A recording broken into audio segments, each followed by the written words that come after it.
Yes, yes, yes. Come on in, sit on down. Let's have a chit chat. Um, where are the people who are alive? I would like to, I would like to chat with those people. I'm getting bored.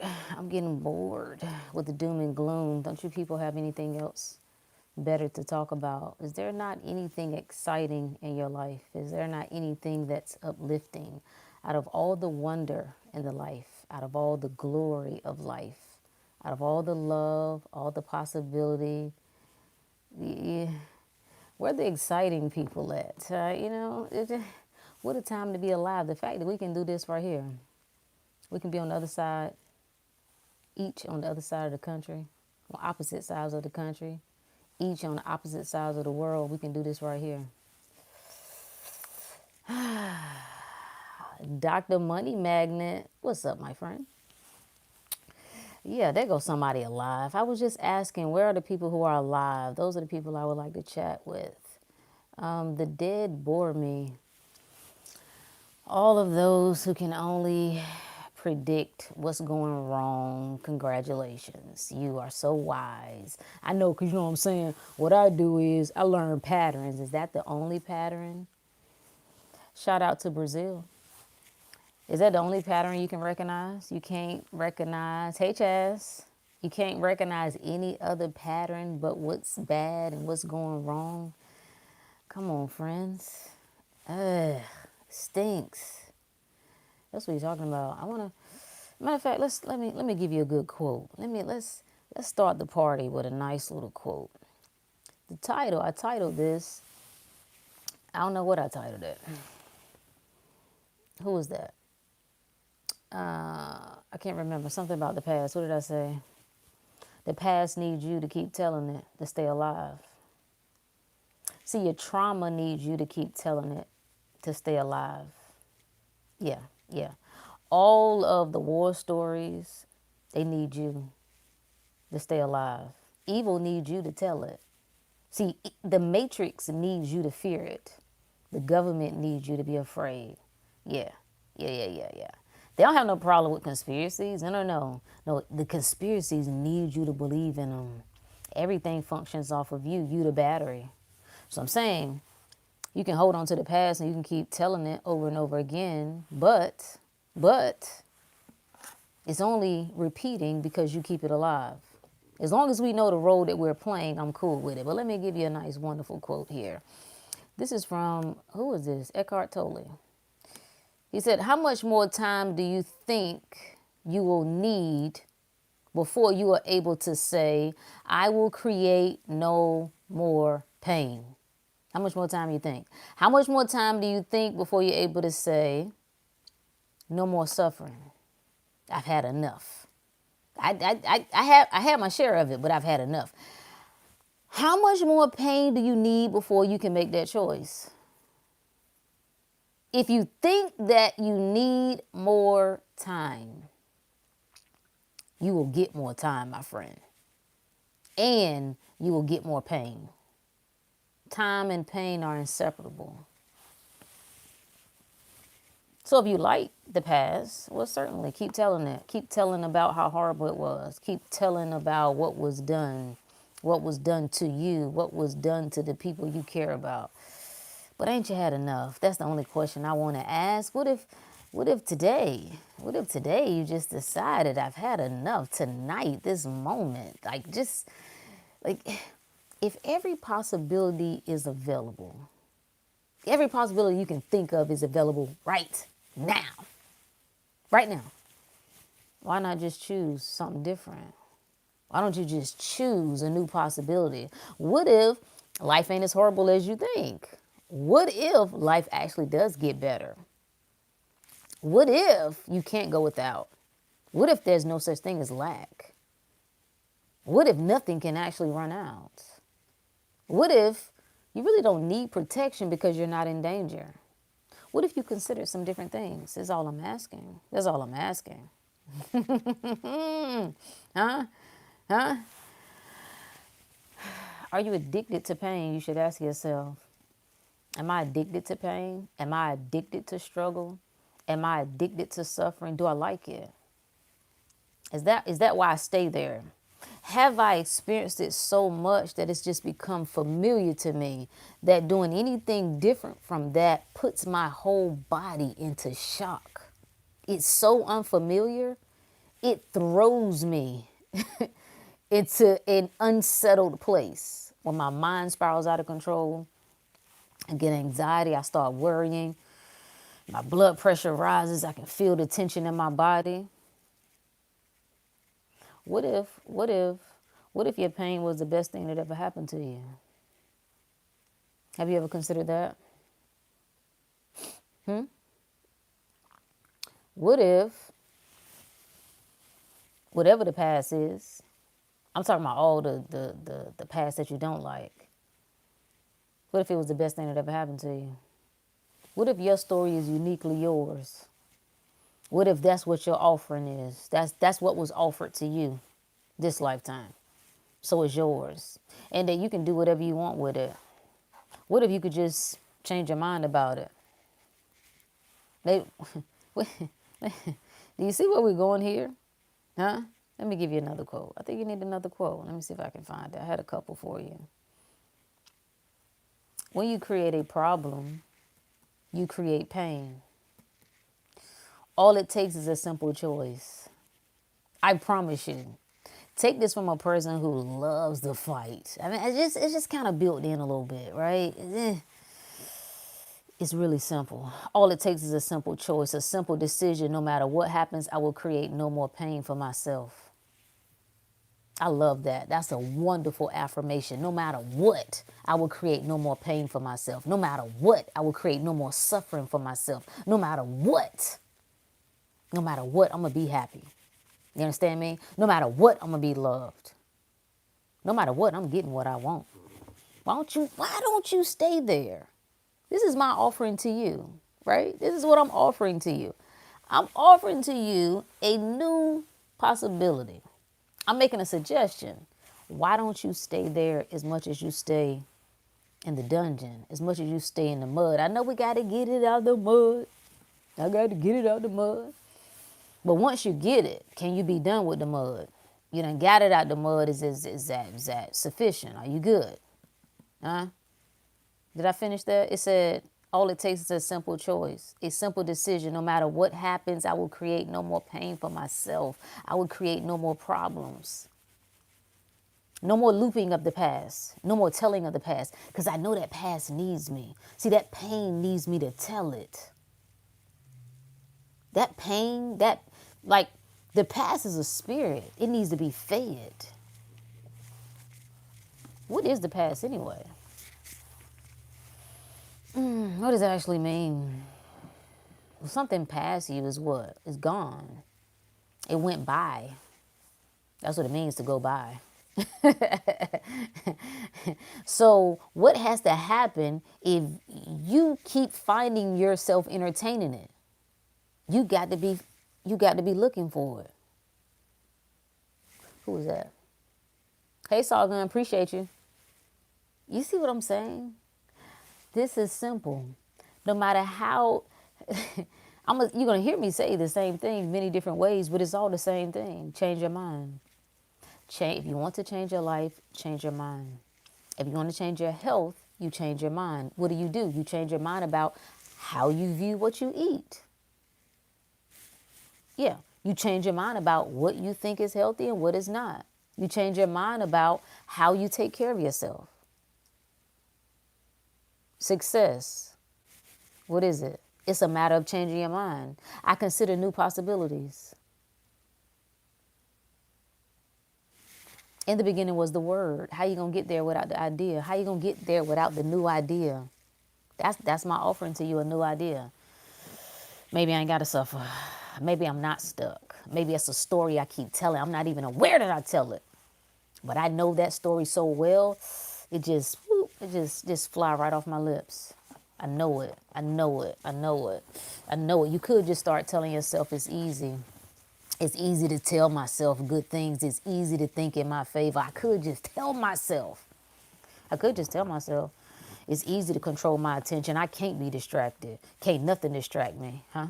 No matter what I do. When I'm up here, ain't no such thing as doom scrolling. If everything a reflection of me, baby, I'm love scrolling. Yeah, I scroll. I'm success scrolling. No, it's whatever I say it is. It's whatever I say it is. See, life, you know what life is doing? Life is helping you remember that it's whatever you say it is. It's whatever you say it is. So if you say it's pity, then that's what it is. If you say time is running out, then that's what it is.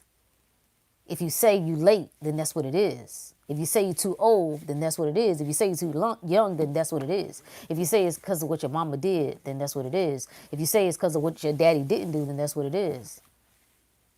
I like to keep these. I like to do whenever I like to, not that I like, but whenever I'm in a tussle with myself, I like to break things down to just either or. Okay, Rook, you either a victim or you not. See, when I don't play with myself. Wait, pause. Right? It's a either or. You see what I'm saying? Like, are you a victim or are you not, Rook? Is it what you say or ain't it, Rook? Are you the authority or are you not, Rook? Do you get what you want or don't you, Rook? Huh? Is it yours or ain't it? Do you have the final say or don't you? It's not an in-between when it comes to this. It's all or all. The past needs you to keep telling it. It needs you to continue to wallow in the story. How do we understand storytelling so well when it comes to marketing? How do we understand storytelling so well when it comes to even sales, when it comes to entertainment? How do we understand storytelling so well but we miss it with ourselves? You're telling stories. That's what you're doing. The past is a story. You could in this moment decide it don't matter no more. No, but let me tell you what happened. No, okay, you got to tell me what happened. You could just decide it don't matter no more. You could just start affirming to yourself.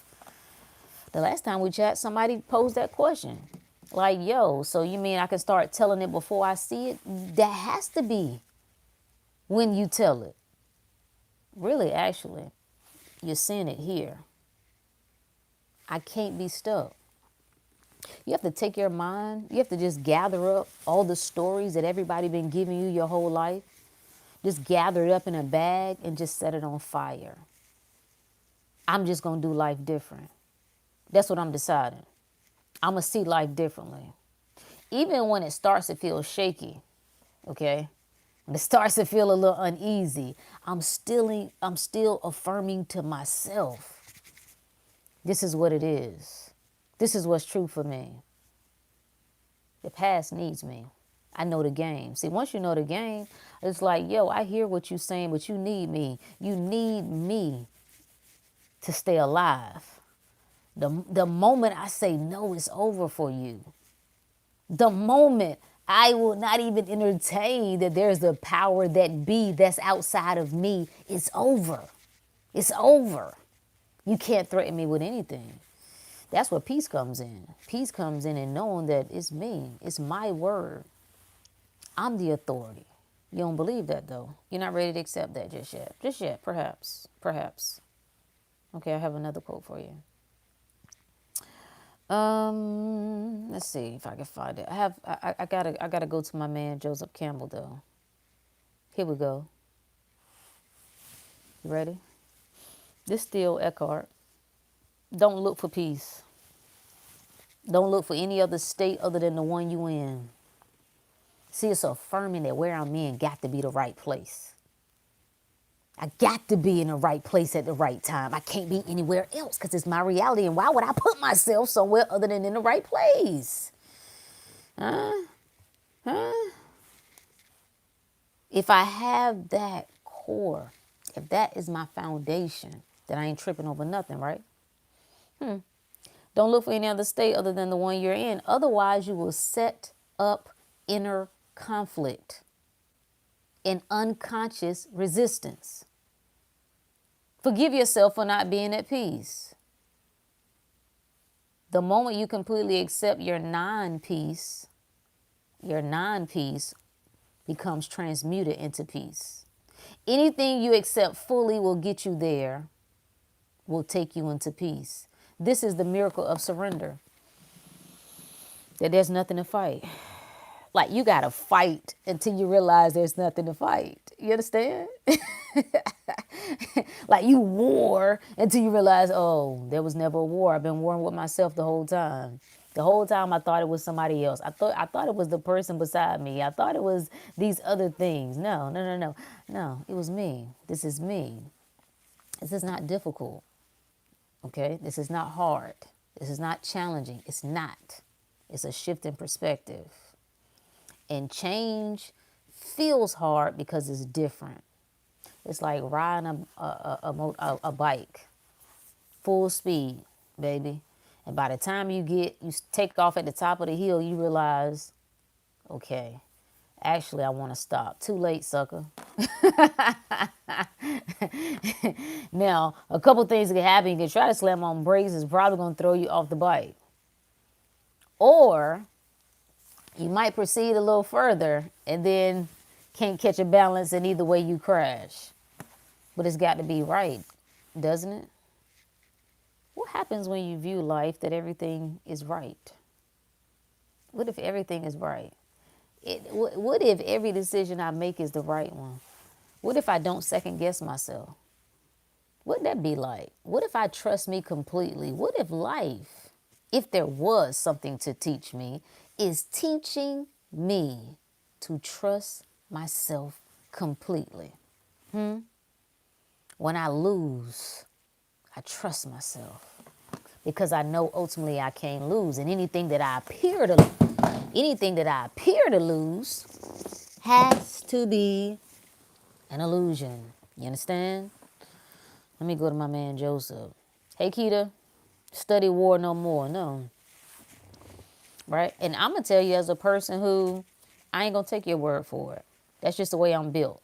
I don't care. You could be giving me very good advice, and sometimes, I ain't going to say all the time, I can come into agreement with it. But there's this part of me that's like, says who? I don't know about that. Why I got to be like that? I grew up and I heard so many times, that's just the way it is. Because I said so. Because I said so. Well, that don't work for me. So I like that you question. Question until you can't question no more. Run yourself in circles. Drive yourself absolutely mad. Absolutely mad. Okay, Joseph Murphy. No, not Joseph Murphy. Joseph Campbell. You ready? This is a good one. God, I love Joseph so much. The first step to the knowledge of the wonder and mystery of life is the recognition of the monstrous nature of the early, my light went out, of the early, no, I got sidetracked. Let's read that again. The first step to the knowledge of the wonder and mystery of life is the recognition of the monstrous nature of the early human realm, as well as its glory. The realization that this is just how it is and that it cannot and will not change. Oof, my mind is not like that. You understand me? Those who think they know how the universe could have had been created without pain. No, let me read it. I messed it up. Those who think they know how the universe could have been had they created it without pain, without sorrow, without time, without death, are unfit for illumination. What is he saying here? Heaven is now. Heaven is absolutely available, right? Yes, it is. But you don't get to heaven without going through hell. I love it. God, I love it. I love it. I love it. Shout out to hell. The deliciousness. The deliciousness of life. I'm the heaven and the hell. I'm the God and the Satan. I'm the night and the day. I'm the sun and the moon. Huh? Okay. That ain't gonna work either, because now I can't put it over there. It doesn't really matter. You can see me. And if you can't see me, you can hear me. And if you can hear me, if you can't hear me, you can feel me. Even better. Even better. So, okay, let me go back. Hey, Breezy. I don't like that. I don't like that. What was the title? Remind me again. The past needs you. Didn't I say that? The past needs you to something to keep it alive. The world needs you. What happens when you like reframe your entire everything? Like this whole existence needs me. Let's go somewhere else with this, right? Evil needs you to keep it alive, right? The Matrix needs you to keep it alive. The government needs you. See, the stories of fear and worry, it needs you. Those are entities. You must feed them. That's how they stay alive. But guess what also needs you? Love needs you too. Huh? Huh? Love needs you, baby. Love needs you. Happiness needs you. Prosperity needs you. Wealth needs you. Success needs you. Just saying, there's also other options available. Just it all essentially needs you, friend. Okay, let's go somewhere else. Oh, you ready for this one? God, I love this one also. Oh, the past needs you to keep telling the same story. Yeah, to keep it alive. Okay, thank you. The demon that you can swallow gives you its power. You running from your demons, trying to pray your demons away. That's crazy. That's crazy. That's crazy. The demon that you can swallow gives you its power. And the greater life's pain, the greater life's reply. What if you stop fighting life? What if you make it all good? I ain't say you have to like it, right? There are things that I don't particularly like. There are things that I don't particularly prefer. But I accept it all. I acknowledge the thoughts that I like and the thoughts that I don't like. I acknowledge the circumstances that I like and the one that I don't like. But I keep my attention on what I do like, though. I hone in.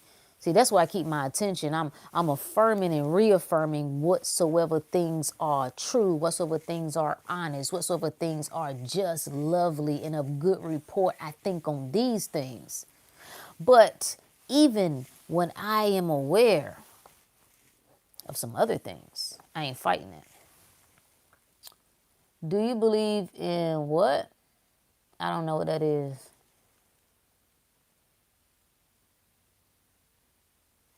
I don't know. Is that supposed to be reincarnation? I don't know what that is. Enlighten me. Teach me something tonight. How am I supposed to forget my past if it involved humiliation? Oh, now we got the good questions. Ooh. Let me see if I can set this up here. Okay, let me come back. How am I supposed to forget if it is involved humiliation? You want to forget, but people remember and want to broadcast it or intimidate you when they see you. This is many parts here. First, we have to ask, what does forget mean? What does forget mean? I'm not asking you to force something out of your mind, because I'm going to tell you right now, that's like trying to steal water. It ain't going to work, Jack. Try to steal water. Just run some water in your sink and try to get all the ripples out and see how that works. Ain't going to work. So we got to get clear on what does forget mean. Huh? What does forget mean? It means to have a change in mind. This whole life, I'm not trying to change anything out here. I'm shifting my perspective. I'm shifting how I see it. I'm shifting the stories I tell about it. What do I see and do I agree? What do I see and do I agree? Do I say that I can even be humiliated? Because that's a thought. That's a concept. That's an idea. Do I believe that? Do I believe? How can I be humiliated unless I already feel humiliated on the inside? So then guess what? Beautiful. It's an inside job then. I ain't even got to worry about nobody else, because nobody else can make me feel humiliated. unless there's some humiliation already within me. Okay. You want to forget? Okay, you could tell yourself whatever you want. Okay? Know that. You can tell yourself whatever you want. You can tell yourself whatever you want. So why not just tell yourself, I can forget anything I want to forget. I can have a change of mind about anything. I can remember whatever I want to remember. I can recall whatever I want to recall. Nothing has a stronghold on me. So when people start to reflect what I'm aware of, because that's what they're doing, they're aware based on you. You have to, you got to just take your whole perspective. Like when you start looking out in the world, you have to whisper to yourself, I'm seeing a mirror. I'm seeing a reflection. Now, the personality you is not going to accept that. Because if they appear to be horrible, your mind is going to say absolutely not. So forget that. That's fine. You don't have to. The reflection is of my awareness, what I'm currently aware of. You don't have to tell yourself these people are reflecting me because they're not an honorable person and I am. Okay, we don't care. They're reflecting what you're currently aware of, and you're currently aware that there is something that makes you feel humiliated. And you must address that. And then people mirror your awareness. As you release that, what's the best way to release something? You got to face it. Why does this make me feel humiliated? What happened? What? I don't know. Is it from childhood? Is it an event that took place? Is it, I don't know. And then you sit with it and you let all the humiliation come up until that shit evaporate and it's gone. You face it. And maybe this is not one encounter. Sometimes it is. It's just instant. The moment it comes to you, you realize this is silly. I have nothing to be humiliated about.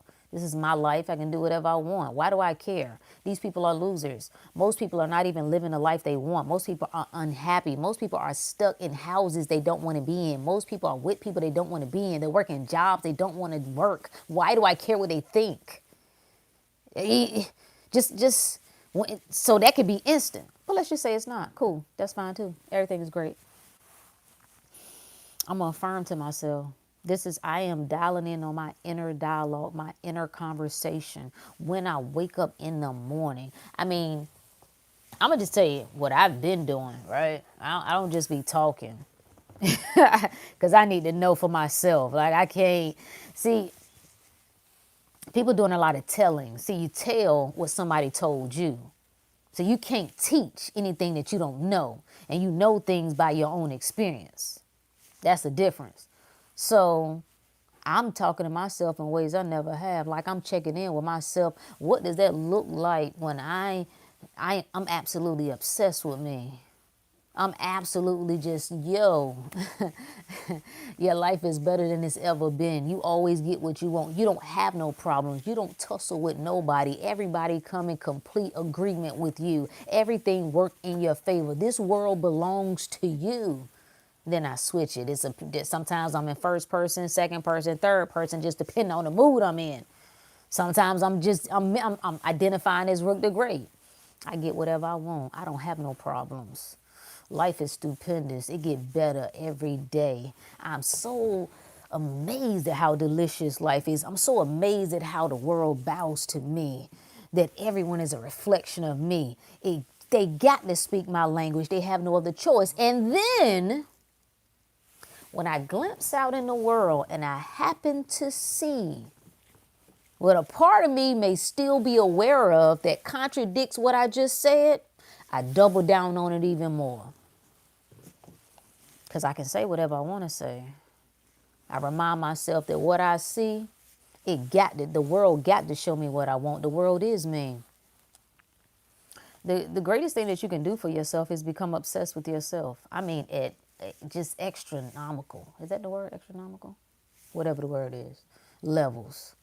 I mean, you just make everything just reinforcing you over and over again. This is my world. Everything. The sun rises for me. You understand what I'm saying? The wind blows for me. The birds out there chirping for me.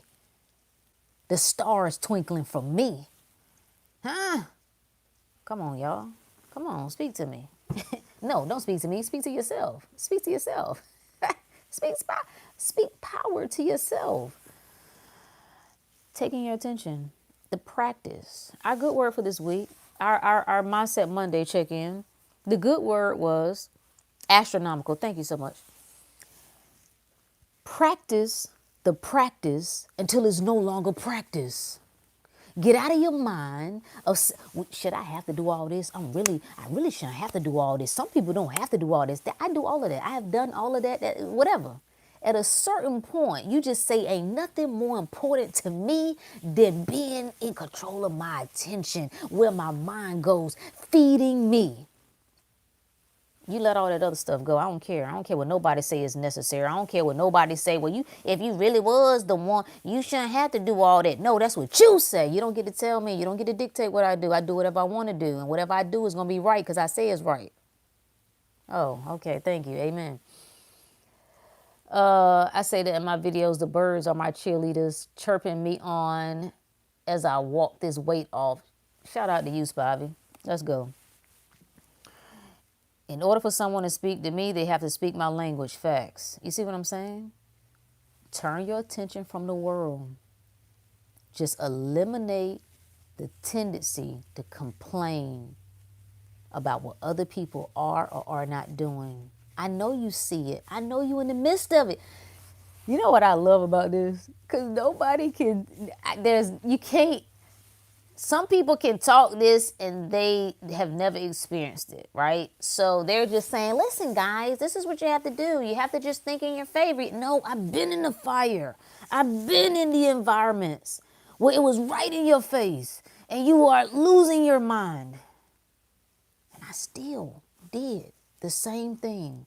I know this is not my life, okay? I know I can never be stuck. I know what to do. I am tired. I am overwhelmed. And I would allow myself to feel that. And I allowed that to be right. Now I like to tell myself, nigga, I ain't never tired. I ain't never overwhelmed. This shit is easy. I'm the best at this shit. I'm a master at it. Okay? I love it. It loves me.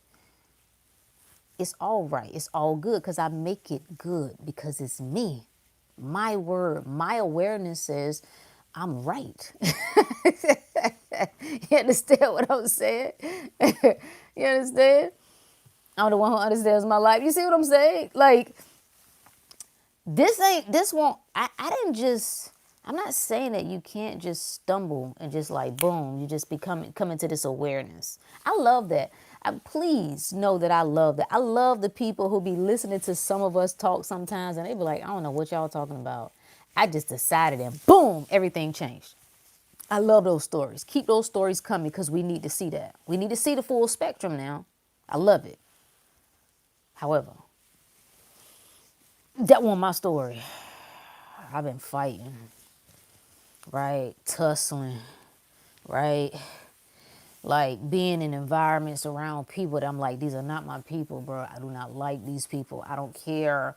Trying to make myself like them, trying to make myself love them, trying to be the good person and the right person and trying to stick to listen, just do the right thing. Just, it don't matter if you like it or not. Just force it. I done it, man. I done it. And guess what? Here we are, friend. Here we are. I told y'all. I should have been. I'm one of those where I laugh at it every time I think of it. I'm like, dang, in the grand scheme of things, I probably should have been aborted. And then I laugh like, even in conception, death couldn't hold me. See, if you would go to war with yourself, if you would get in the trenches with yourself, I promise you, when you come through that, it ain't nothing. Can't nobody humiliate you. It's just, they go out the window. Like nobody can shame you. Nobody can guilt you. No, you face all of that. And in the facing, it collapses. You find out it was fake. It was an illusion. That's the beauty in keeping your attention on yourself. You start to remember you. Do this in remembrance of me. This is who I am. This is who I am. Shout out to Champ. What's up, my friend? Right? Like, this is who I am. This is normal and natural to me. You must tell yourself these things. And then when you get tired, you tell yourself, I never get tired. I never get tired of singing the song of me. Are you crazy? Listen to what you say when you get tired of affirming. That's because you're doing it to get something. See, that's the problem. You're trying to do it as a technique. Well, I thought you said if I affirm, you know what I'm saying, then I don't see nothing changing. You do it because you have to do it. Why does the sun rise? Because it must. Why does the bird sing? Because it must. I speak in my favor because I must. I sing the song of my glory because I must. So when you look at it as a job, yeah, I see. And I know it. I've done it. I've done the challenges. See, I like to get a little taste of everything. So I love all the younger girlies, the little 18, 19, 20-year-olds, and they like, listen, you just do this and you affirm 15,000 times. I was like, oh, that's kind of cool. I never done that. Let me see. I'm going to do a counter. Let me see what that's like to just say the same thing 15,000 times. Why not? We think poorly all the time. I didn't done all the things. I shouldn't say all, but a lot of the things. However, I never tire speaking in my favor. You just start telling yourself whatever you want it to be. Okay, I'm telling you, you have no other choice but to fall in line. Mind, hey, you ain't got no other choice. You ain't got no other choice. I don't care what the thoughts say. I don't care what the past says. The past can't hold me. You tell yourself, past, you can't hold me. Because really, what is the past? It don't even exist. You can't even, if the past exists, you could go to it. Now, the me in me is like, well, Rook, well, actually you can. Okay, from that perspective, I know. Okay, everything is available, everything everywhere at all times. I'm just saying. It's an idea. It's a possibility. It's a potentiality is what it is. Just take your mind off of it. Oh no, but it's easier said than done. You see how you just slip right back into, like how you slip into that mind. No, I tell myself it's easy to do. It's easy to think in my favor. Is it either or? Am I going to let the past define me or am I not? Am I going to be trapped like the other people who I've watched and witnessed around me or am I not? Am I? Am I going to be stuck like them? Am I going to wake up one day and I'm 50 and 60 years old and I become them? The ones that I despise, I done became what I despise. Am I going to let circumstances define me? Am I going to be a sucker?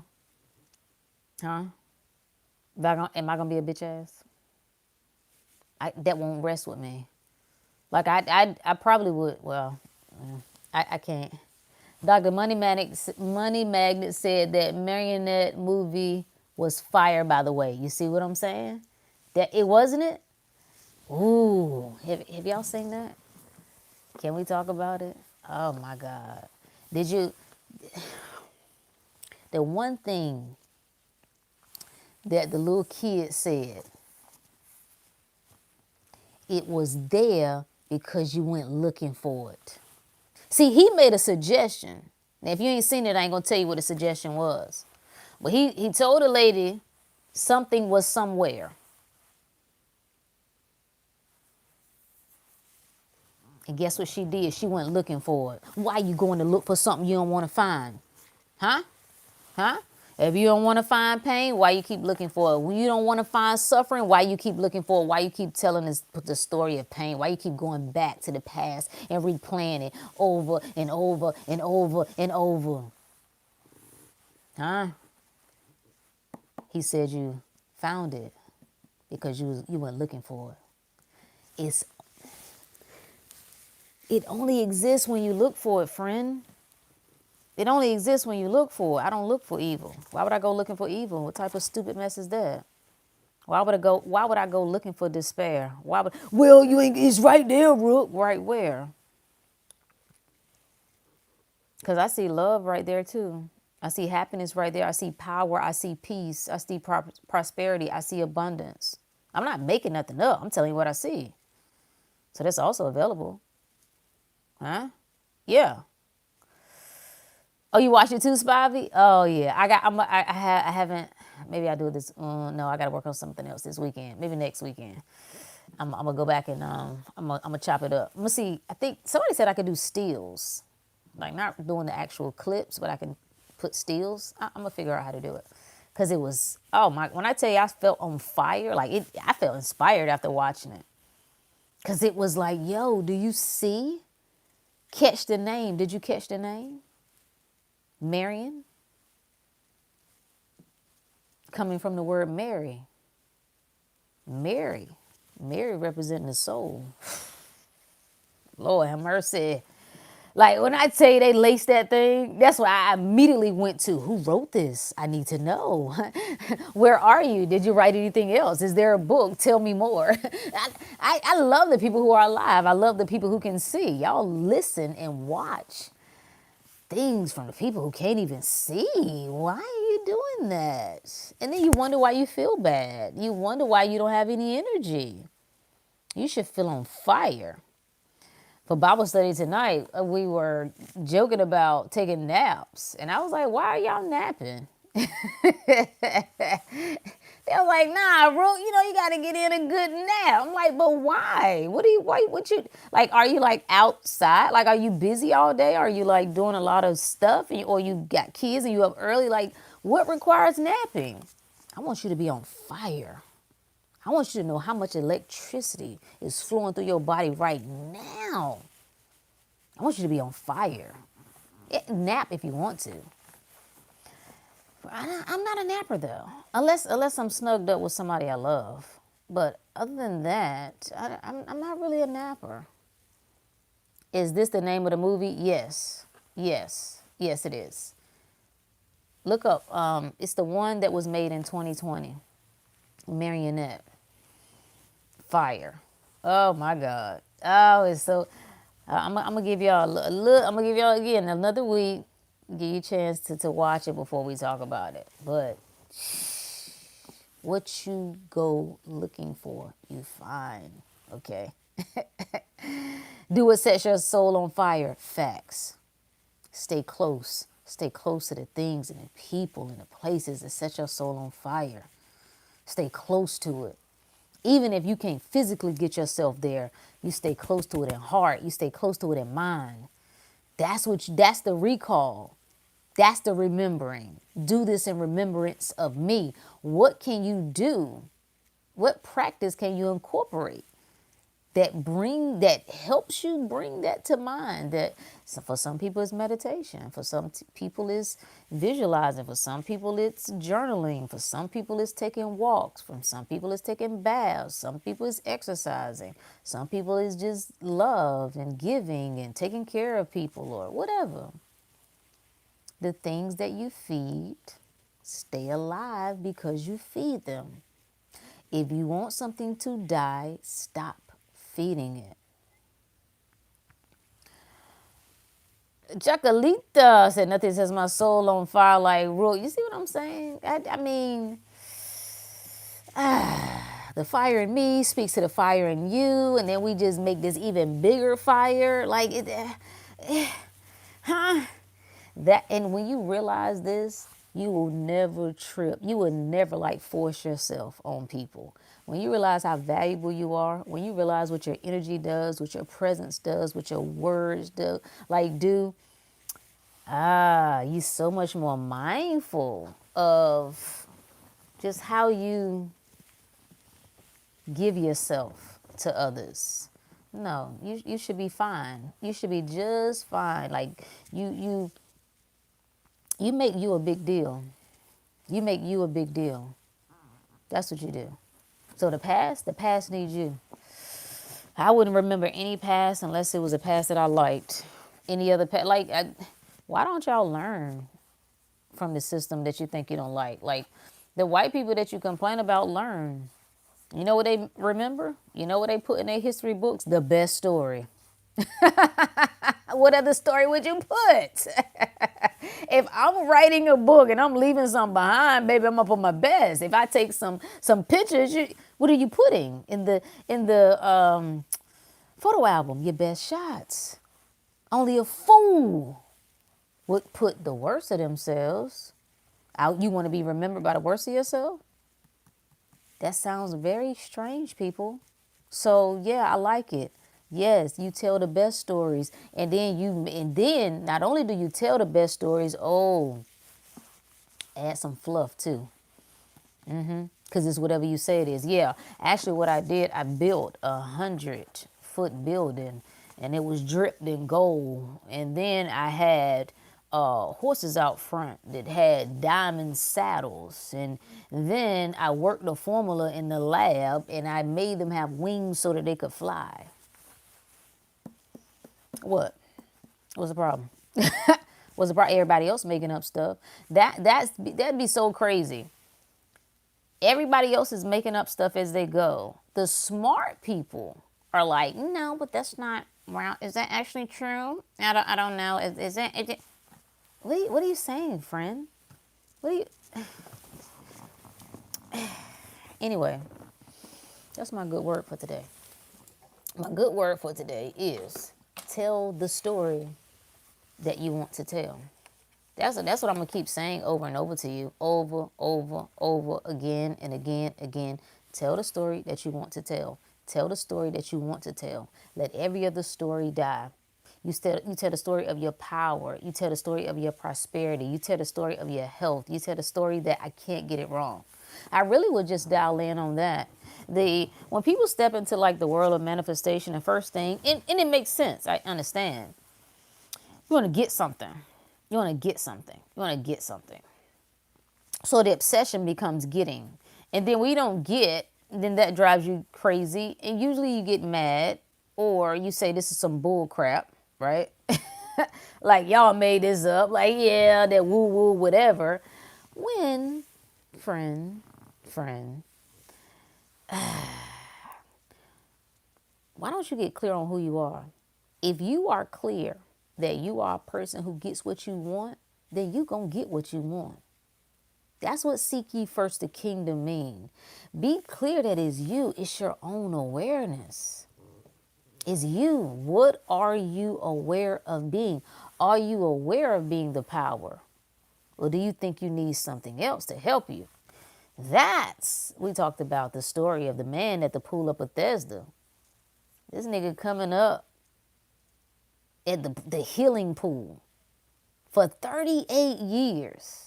Now, Jesus like, bruh, what's going on here, nigga? What you got going on?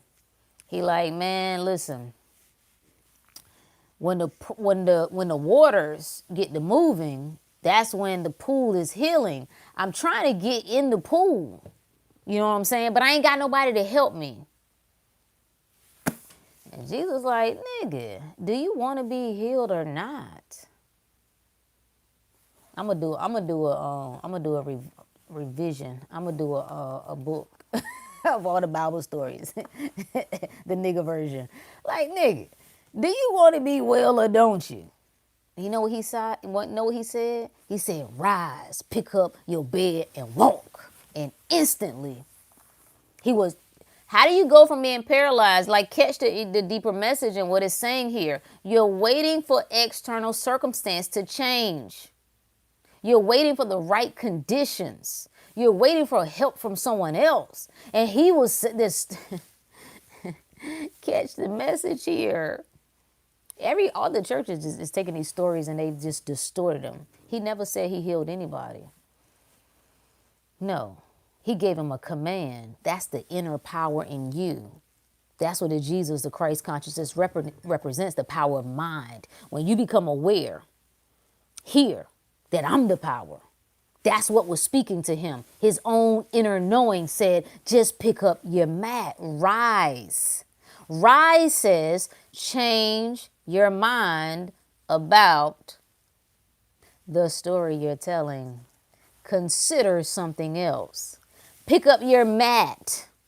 Pick up your bed. That's one translation. What is your bed? Where you rest in, where you lie. There's a story aka a past that you lying in, and you sleep telling the same thing. He said, rise, change your mind, pick up your mat, stop telling the old story, and walk, tell a new story. Ain't that good? That's good, ain't it? Yeah, that's John 5, 1 and 9. That's delicious. It's such a great story. You sit here, you're waiting on circumstance to change. You think the right amount, like you think if I just get the right amount of money, that's going to change everything. You're not asking yourself, what state of mind do I have to be in to even come to that conclusion? I got to not be it. Yeah. I got to not be what I want to be waiting on the right amount of money to change everything. Nope. Once I get the ideal partner, I will feel loved. That's not how that works, friend. That's not how that works. No. Because you are love. You must recognize you as the love. You are love, which means you are already loved. You want somebody to love you in a way that you're not loving you. That's not how it works. That's not how it works. No. Same thing with health or success or anything else that you want to put in that category. Oh. So, pick up your bed and walk. Stop waiting. Just tell a new story. Well, how does one get over that? Just tell a new story. What if it's hard? Tell a new story. What if the pain is deep? Tell a new story. What if the person won't acknowledge what they did? Tell a new story. What if it's just been something that's been running in my family? Tell a new story. Tell a new story. It's going to be the same answer no matter what you say. No, this was horrific. Tell a new story. No, my loss was tremendous. Tell a new story. You ain't going to get out of it.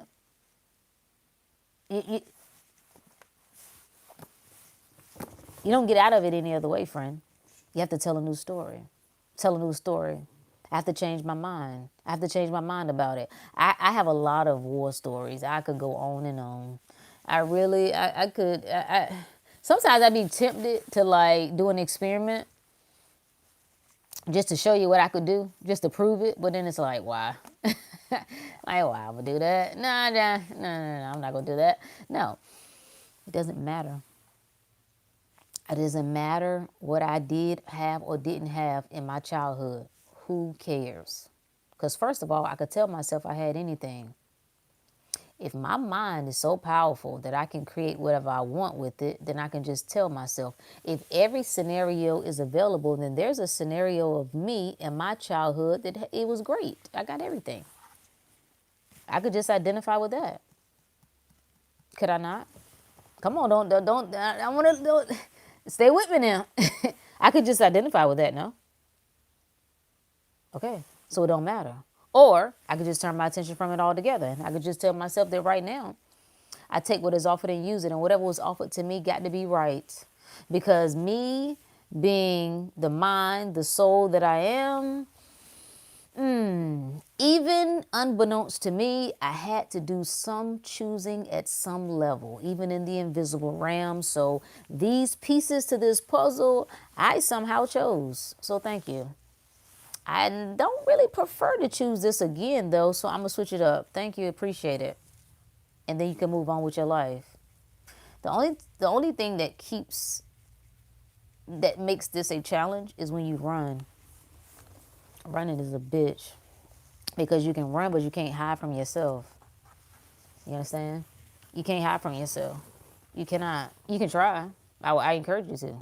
See, I like everybody to try everything. Do everything you want. Go run faster. Cut everybody off. Don't talk to nobody. Don't open your heart. Stay closed off. Yeah. Just do it all by yourself. You can think you can do it by yourself. Do it by yourself. Yeah. No. Don't love nobody. No. Just run through women. Run through men. Yeah. Go. See how it works. Because I want you to come to the conclusion on your own. Don't take my word for it. That just make you a follower. So if that's what feel right for you, have at it. Until you get tired, until you feel like, you know what, this don't work for me. This don't speak to me anymore. I'm tired of suffering. Should we read that quote again? Yes, yes, yes, yes. Let's circle back to that, what we started with. Let's come back. Because I want you to know how simple this is. That if you would just entertain the thought. I told some people earlier this week, it's not difficult. You are too, what's the word? Your energy is spread in too many places, which makes it feel like a task. If you would call that energy back, I don't have I don't have an answer for you. I don't have an opinion about your personal situation. I don't know what you and your boo, who've been off and on for the last 8 years, need to do. I don't know. I had no opinions for you. I don't know about what's going on the other side of the world. I don't even know what's going on 15 miles down the road. I have no opinion about it. I don't know what the president need to do about X, Y, Z. I don't know. I have no opinion about it. I don't know. I don't know what white people need to do. I don't know what black people need to do. I don't know what women need to do. I don't know what men need to do. I know what I need to do right now. I'm so dialed in with me right now. I am blind to everything else. And I'm not afraid to turn my attention from that world. I have no fear of losing out on anything. I have no fear of falling behind. I have no fear of missing out on anything. I'm a dial on me. I'm a bet everything on me. People love to say that when it comes to money. I'm going to bet everything on me. Why don't you bet everything on you when it comes to your own mind and attention? Give yourself full attention, full effort. Why don't you bet that? Huh? Yep. Here we go. Ready? Um. Ooh, we got another one too. Okay, I'll come back to that. Wait. No. We'll come back to that one. Okay, I'm gonna come back to that one. I'm so grateful for people who speak my language. It feeds me to no end. Maybe I can't. Okay. No, that wasn't a quote. What did we start off with? Pain. When you create a problem, you create pain. If you make your past a problem, okay, then you're creating pain. You're saying, I am actively signing up for pain. That's what you're saying. All it takes is a simple choice, a simple decision. No matter what happens, I will create no more pain for myself. I will create no more problems. I'm going to free myself. I ain't waiting for no woman to free me, okay? I ain't waiting for no woman to be my peace, nigga. No. How she gonna be your peace and you ain't even at peace? How that's gonna work? Huh? I ain't waiting for no man to be my everything. How he gonna be your everything and you don't even look at your... Come on. Are you not your own everything? I want you to show up for me in ways I'm not showing up for myself. How they supposed to work, friend? That's out of order. Okay, let me come back to this other one. This is Eckhart Tolle, by the way. I think this came from The Power of Now, if I'm not mistaken. Yeah, people be weird. People can't hear themselves when they start talking about... I promise everybody, when you start listening to... when you start listening to people talking about relationship stuff, just get quiet. People will expose everything. Just let them rip. Just let them go right at it. When it's men, just let them rip. First of all, if you hear men bitching about relationships, that tell you all you need to know anyway. They tell you all you need to know. Yeah, good brother is unhappy. You understand me? Ain't no happy man online bitching about relationships. You better know that. You better know that. Yes, sir. Here we go. This is not the one, though. I skipped it. I like that one, too, though.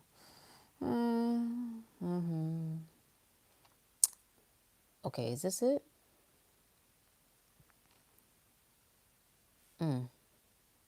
There is something within you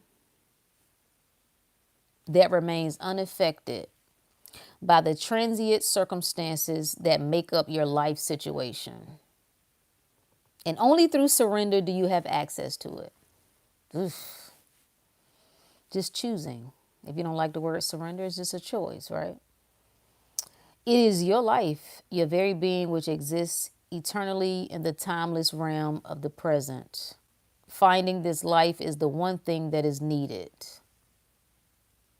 That's what the Jesus character was talking about, right?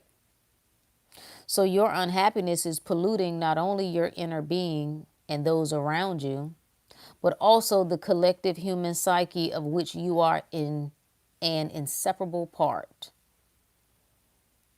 The pollution of the planet is only an outward reflection of an inner psychic pollution. Millions of unconscious individuals not taking responsibility for their inner space.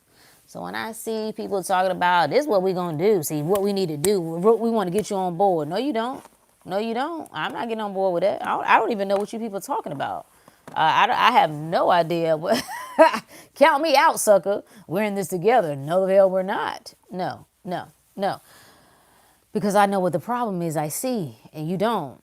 And so you think you're out there trying to fight the world. No, you're fighting your own mind. You're fighting your own self. If you really wanted to help the world, you'd help yourself. And if you really wanted to help yourself, you'd get more intentional about the stories you tell. You get more intentional about where you keep your attention. That's how you help the stories you tell. Don't you understand that? By directing your attention. That's how affirmations can help you.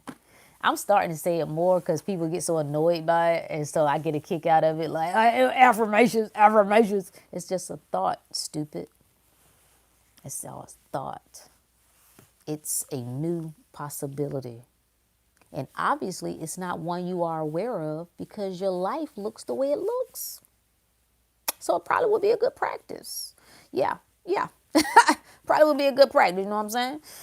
Get up in the morning and you start speaking power to yourself. You get up in the morning, you tell yourself you're amazing. I got this. Can't nothing stop me. I'm not stuck.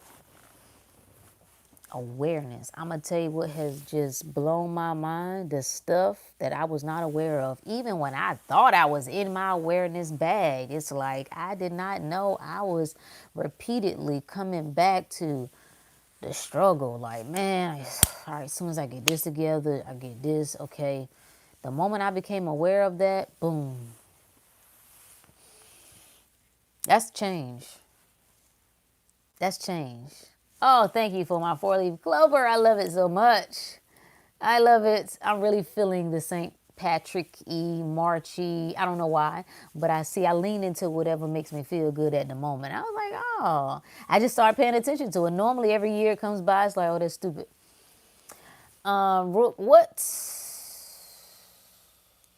What you want, what's your end goal with what you're doing? What do I want? I don't understand the question. With what? Out of life? Out of this? Of me this? Like out of my entire existence? Like what part? I'm like a painter. Right? I'm like yeah, it's like something sticky. It's like what did I have? Like I didn't have anything sweet. Something sticky in my hair. Like I'm like a painter. I'm like a chef, a dancer. Hey, Kristen.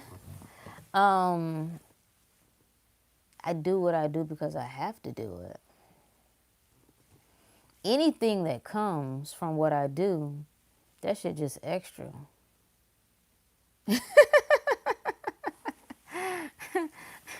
Like, what do I want? I want to experience me. That's what I want. I want to give life everything I got. That's what I want more. I want the full life experience. And I had to remind myself that when I found myself in a deep, deep, deep state of suffering. Oh, I forgot. I asked for this. I didn't ask for suffering, okay? No. But I asked for the full life experience. I said, I'm here for the truth, right? I said, I want to know. So you got to decide. I ask everybody, what do you want? How far do you want to go in this life? What do you want to experience? I said, I want to know what the truth is. I didn't know what I really meant, not on surface. I just want to know the truth. I felt like I'd been deceived for so long. Even if it was unintentional. It's just like, man, I want to get to the thick of this thing. What is this life thing about? That's what I want. I want the full life experience. And that's what I've gotten. That's what I'm getting. All of it. I want to know What makes this world do what it does? What makes me do what I do? Right? There is no end goal. There is no end goal. You know, the mind asks for a beginning and an end. There is no end goal, right? Me living, me experiencing, me being an example, I guess you could make that one. I don't want to be just a talker. I've watched talkers. I've learned from talkers. I appreciate them too, but I don't want to be just a talker. I don't want to just be one of those people who have just talked a good game. They've theorized about this and that their entire life and have done very little with it. That doesn't, no. That's unacceptable to me. I can't reconcile that in my mind. Even now, like I just start laughing when things look like they don't go in my favor. It's like, you're so funny. Look how you just create pretend hurdles, right? That's what you do for entertainment, huh? Because I know the truth. So it's not really an end game. It's just, I feel like life is given to me in tremendous ways. I got a couple of shout outs I want to give soon. A couple people that have come to mind just from my childhood. I don't even think they knew the impression, but it was they poured into me in very little small ways that have stuck with me, and I feel like, yeah, I've. It's more blessed to give than it is to receive. I like that. I think that's a good principle. But it's a spiritual truth, because in order to give, guess what you got to do? You got to already have it. Ugh. Oh my God. Oh my God. What people struggle with so much, they trying to give what they ain't got. That makes you do this. I gotta, no. Wait a minute. How much you, no. No. No, and I felt drained for many years with doing it's hard.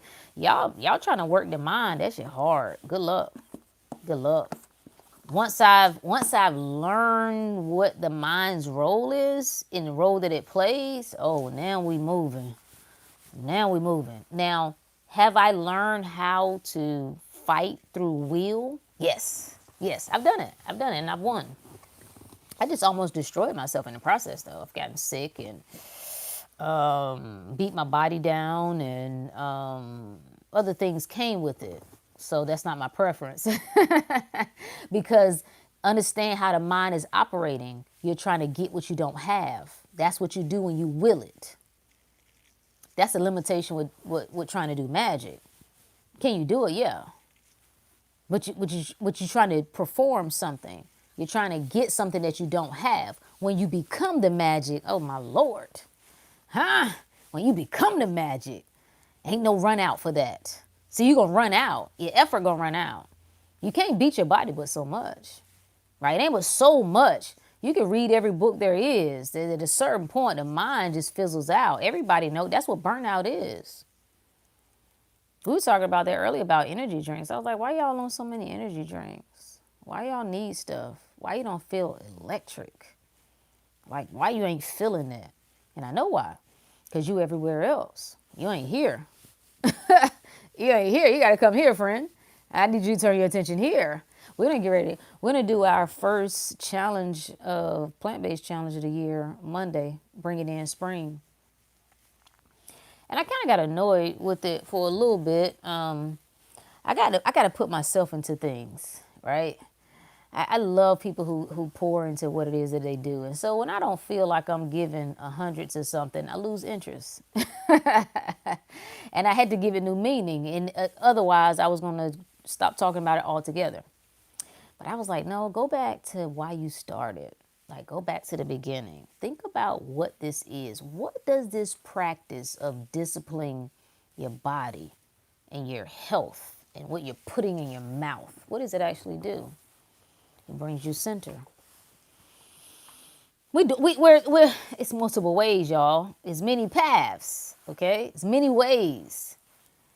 But that was a game changer for me. It yanked me out of the world.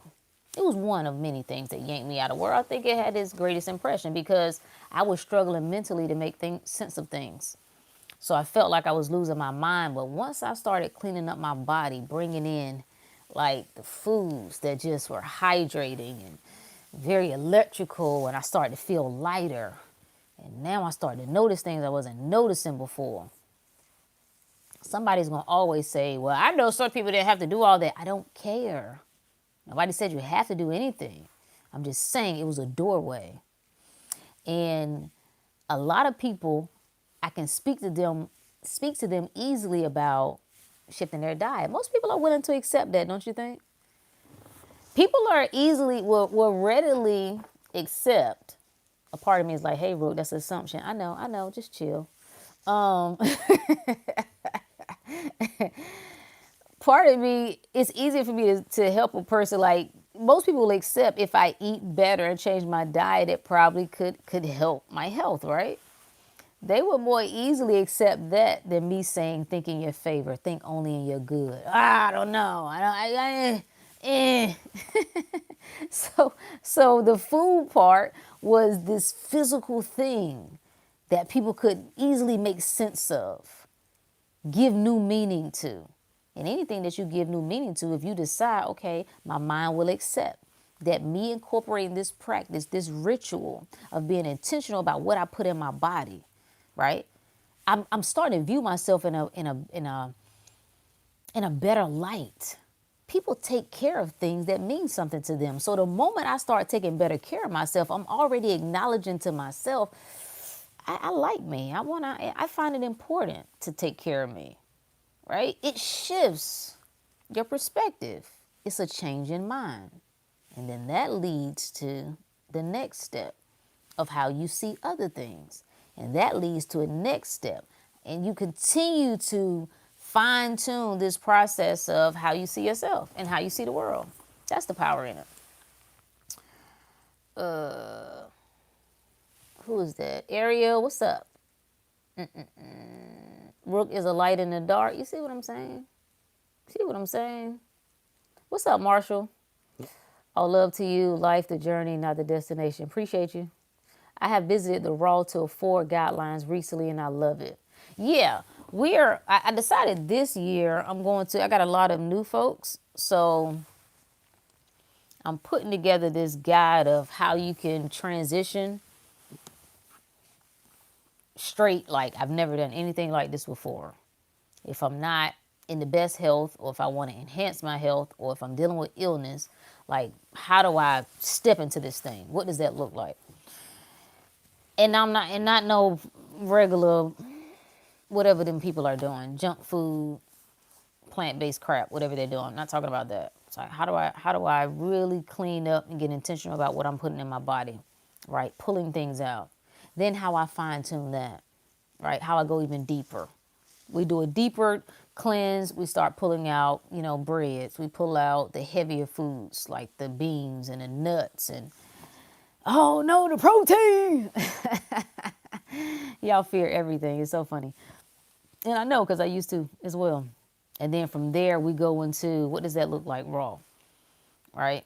What does that look like when I go all fruit? What does that look like when I juice? What does that look like when I fast? So I think this go around, we are going to do a Raw Till 4. I like that. I think that's a good entry to raw. Just eating raw foods up until 4 o'clock, just seeing what that's like. Every step that you take towards bettering yourself, it does matter. I don't care what nobody say. When you get intentional about like, yo, this is how I want to put some effort into this. I'm putting some love into what I'm putting in my body. I'm getting a little bit more intentional about how I care for me. I'm telling you, it's bizarre for you to ask for other people to care for you and you don't care for yourself.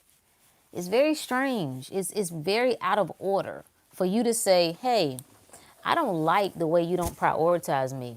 And then you don't prioritize you. That's very strange. That's very strange. I don't know how people expect that. You're asking people to show up for you in ways you don't show up for yourself. It's usually going to lead to disappointment. That's what's going to usually happen. So, um, so yeah, I like that question. What do I want? I think everybody should ask that. What do you want? I want to know how far I can go. I'm gonna be honest with you. I want to know how far I can go. I want to know. I want to know what the limit is, and then I want to push it. Right, and then I want to know what the limit is again, and I want to push it even further, and then even further. I want to know. I want to know, like, don't just tell me these works that I do, you shall do also, and even greater. I want to know what them greater works are. I like that. I don't like talking. I do a lot of talking, but I don't like that whole idea you just saying things. No, if we saying I'm all that is, I want to know what that looks like. I want to know what I am God looks like. I want to know what I am a healer looks like. I want to know what I am all that is looks like. I want to know. I want to experience that. I need to give me examples. Give me examples of every possibility. Exceptional health, I need to see that. Huh? Timeless and ageless, I need to see that. Absolute love, I need to see that. I need to see it. Absolute abundance, riches, prosperity, I need to see that. I got to touch out. This idea that I'm just going to settle with, no, I will not. Absolutely not. Hey, Elise, you put the baby to bed?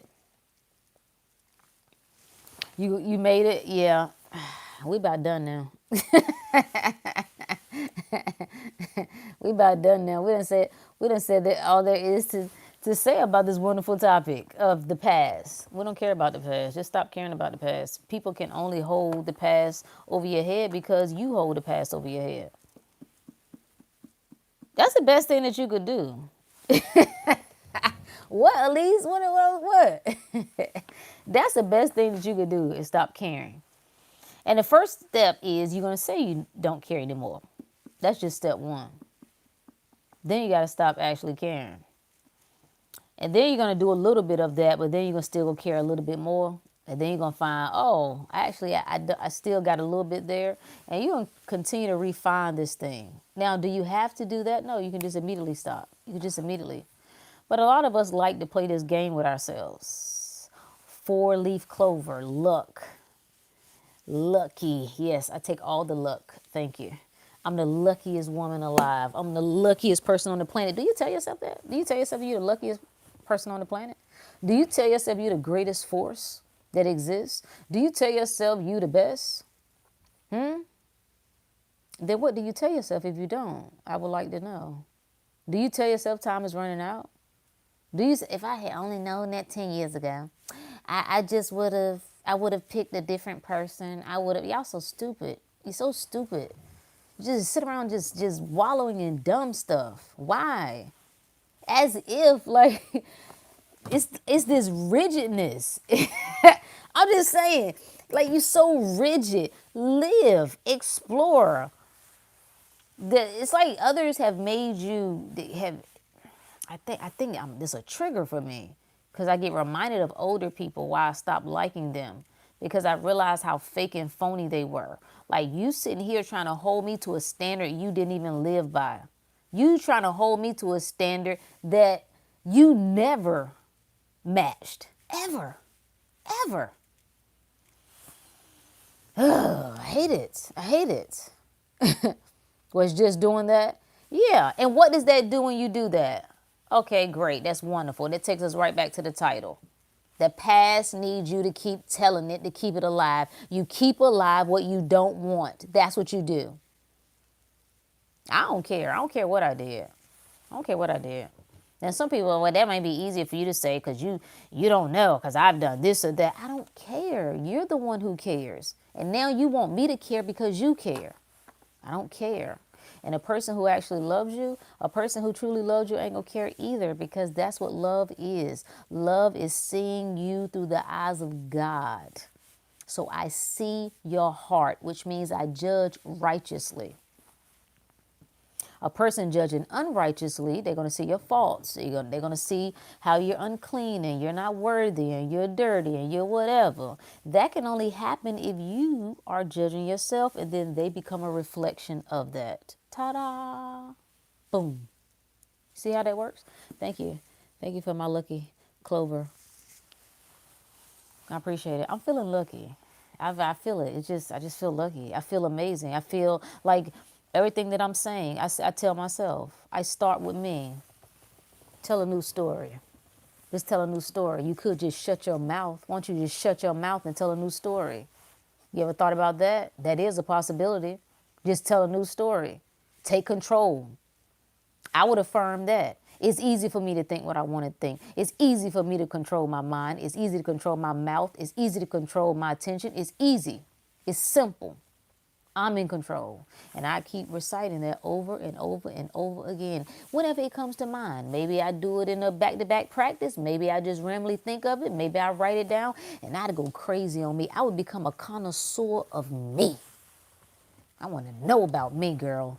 I want to know. I want to know. So the next time a person comes to you and see all your glory, you will never run in fear. Because you're going to say, of course. Nigga, of course I'm great. Of course I'm the best thing. Of course they love me. Of course they see the best of me. Of course they think I'm God. They ain't got no other choice. It shocks you when people see the best in you because you don't see the best in you. Ooh, ask me how I know. Boom, boom, boom. I talk what I know. Yeah. Don't you listen how strange that is? I get afraid when a person really loves me. I become afraid when a person tells me how wonderful I am. I get suspicious of that. Why? Because you suspicious of that. Ain't that something? That is something else. Wow. You're suspicious of great comments about yourself. You're suspicious of a person who notices the good in you. Sounds psychotic, don't you think? You agree with me here? Because you can't see it. That's why it's shocking to you. And I'm saying, if you would make yourself as familiar with you as you are with your past, if you would make yourself as familiar with your glory, if you would make yourself as familiar with your light as you are with your dark, as with your strengths, just lock into that as much as you keep dialing in on what you ain't good at yet. Why don't you just tell yourself you're good at everything? You could just tell yourself that I'm good at everything. All the while you're watching yourself not be good at it. You got to look at that thing. You got to look at it and say it means nothing. You need me to define you, and I'm saying you mean nothing. So I'm watching you collapse, and I know you mean nothing, right? Like I'm watching my kids drive me crazy, and I'm saying I'm the best at this. I'm the best at this, huh? I'm watching the bank account dwindle. I'm watching the investments go right out the window, and I'm saying I'm the best at this. I'm the best at this. Tapped in, turned on, can't get it wrong. The money needs me. The money wake up looking for me. The money fall in my lap. It ain't got no other choice. In my reality? What? Nigga. Marsha said, I like how you say you focus. I was conditioned to focus my attentions outside of me. So initially, answering, what do you want? I answered with what I want for everything outside of myself. You see what I'm saying? These are things you got to sit with. We're not in contemplation. So we talked about earlier about cleaning up. The beauty in cleaning up, right? Like, ladies, we got to get it together now. I mean, everybody, fellas especially. I mean, even if you stay by yourself, like, come on now.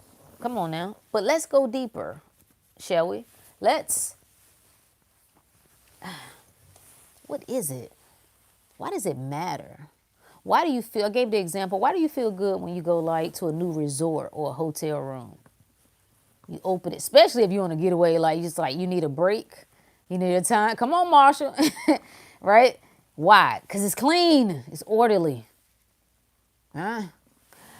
Elise said, I done cleaned enough, I'm going to outsource that. No, you got, listen, okay, we're going to give you a pass. New mama, we're going to give you a pass. We're going to give you a pass. We're not talking about that. Some people ain't even doing that, and they could.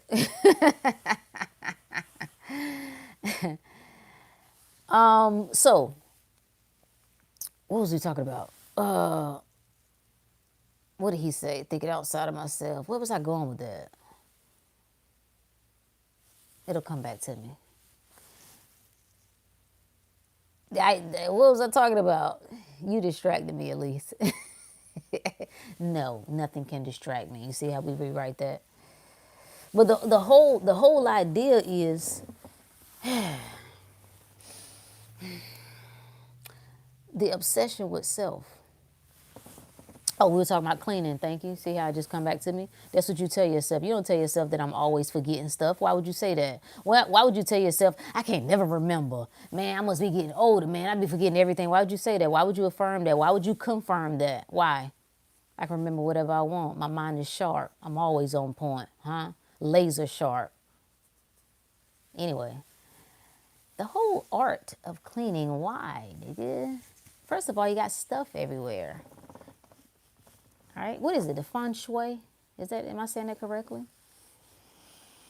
Everything your eyeballs can see, your mind ends up processing. It's like a mental load. But the art of just cleaning, it's the one thing. This is why I don't like that everybody wants to outsource everything. Not everything. Not everything. Not everything. Why get rid of everything that gives you a reason to pause? Why get rid of everything that gives you a reason to center? So when you say, I'm so used to focusing outside of myself, these things, the act of cleaning is a moving meditation. Because when I stand here in front of this sink and my hands in this water, I'm here. Or at least I can practice being here. I may not initially, right? I know my hands ain't on the phone. Well, I could have my earpiece in. But you see what I'm saying? These moments.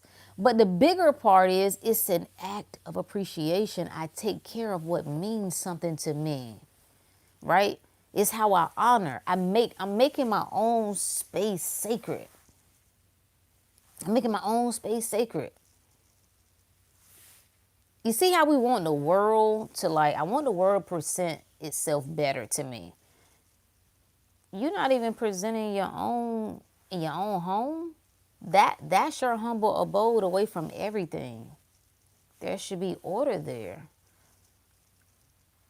Yes? No? I take care of this because you mean something to me. I appreciate, right, the energy. I appreciate you being here. I left this morning and I came back and you still here. I appreciate it. I appreciate that. But everything that I touch, I'm putting some intention into it. I'm spreading my energy. That's why when you come up in here, you feel it. It feel like heaven when you come in here, don't it? You come in here, you want to take a nap, don't you? That's all me, baby. That's all. This is an extension of me. So in the moments that I would, years ago, get very frustrated with having to take care of a lot of things, I just shift my perspective about it. I say you could just stop complaining about it. You could see the rightness in it. You could take this time and do like your grandmother and hum to yourself and think about some things that you want to think about. You could take this time to appreciate what it is that you do have. You could take this time to, it's so many different ways that you can go with it. So that, what? You don't even know how good your life can be. You don't even know when you say, I'm tired, I don't have energy, and I'm struggling, and I can't, clean up your life, bruh. Clean up your house. Clean up your diet. Clean up your car. Pops always told me, never trust a man who got a dirty car. He don't clean his car, nah. And I don't know if it's more of a country thing.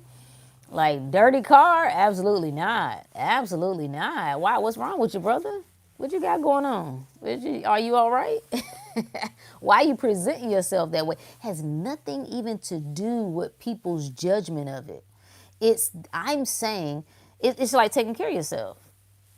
You can tell how well a person feels about themselves by how well they take care of themselves. Generally speaking. Haitian says, so technically I need to be delusional about everything. I like it. Why not? Why not? I'm going all the way.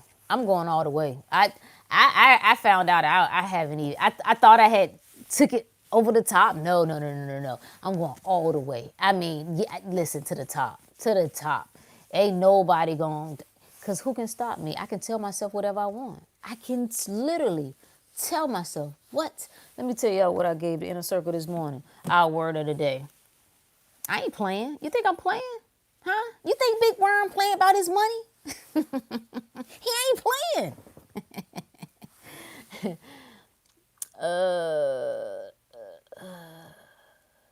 Yeah, declutter the mind and your space will feel lighter. Yes. Okay, here we go. Good word of the day. Our word of the day was you can tell yourself whatever you want. Okay? Let this be your reminder that you could start telling yourself whatever you want.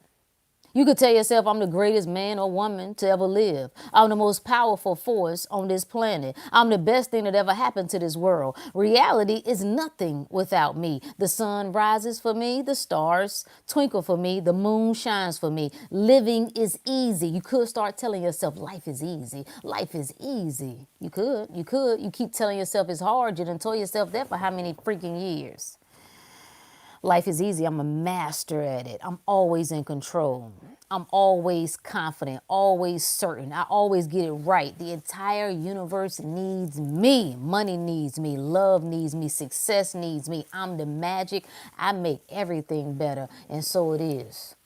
You see, it's really simple.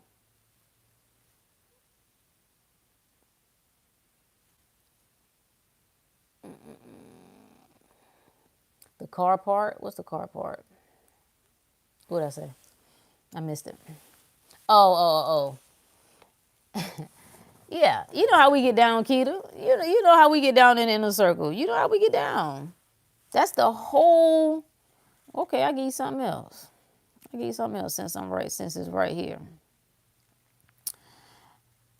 Our entry into the group. I said I want this group to be so intoxicating with bliss, with wonder, with power, that whatever old story of pain and lack and struggle that you're pretending is standing in your way immediately dissolves every time you enter these gates.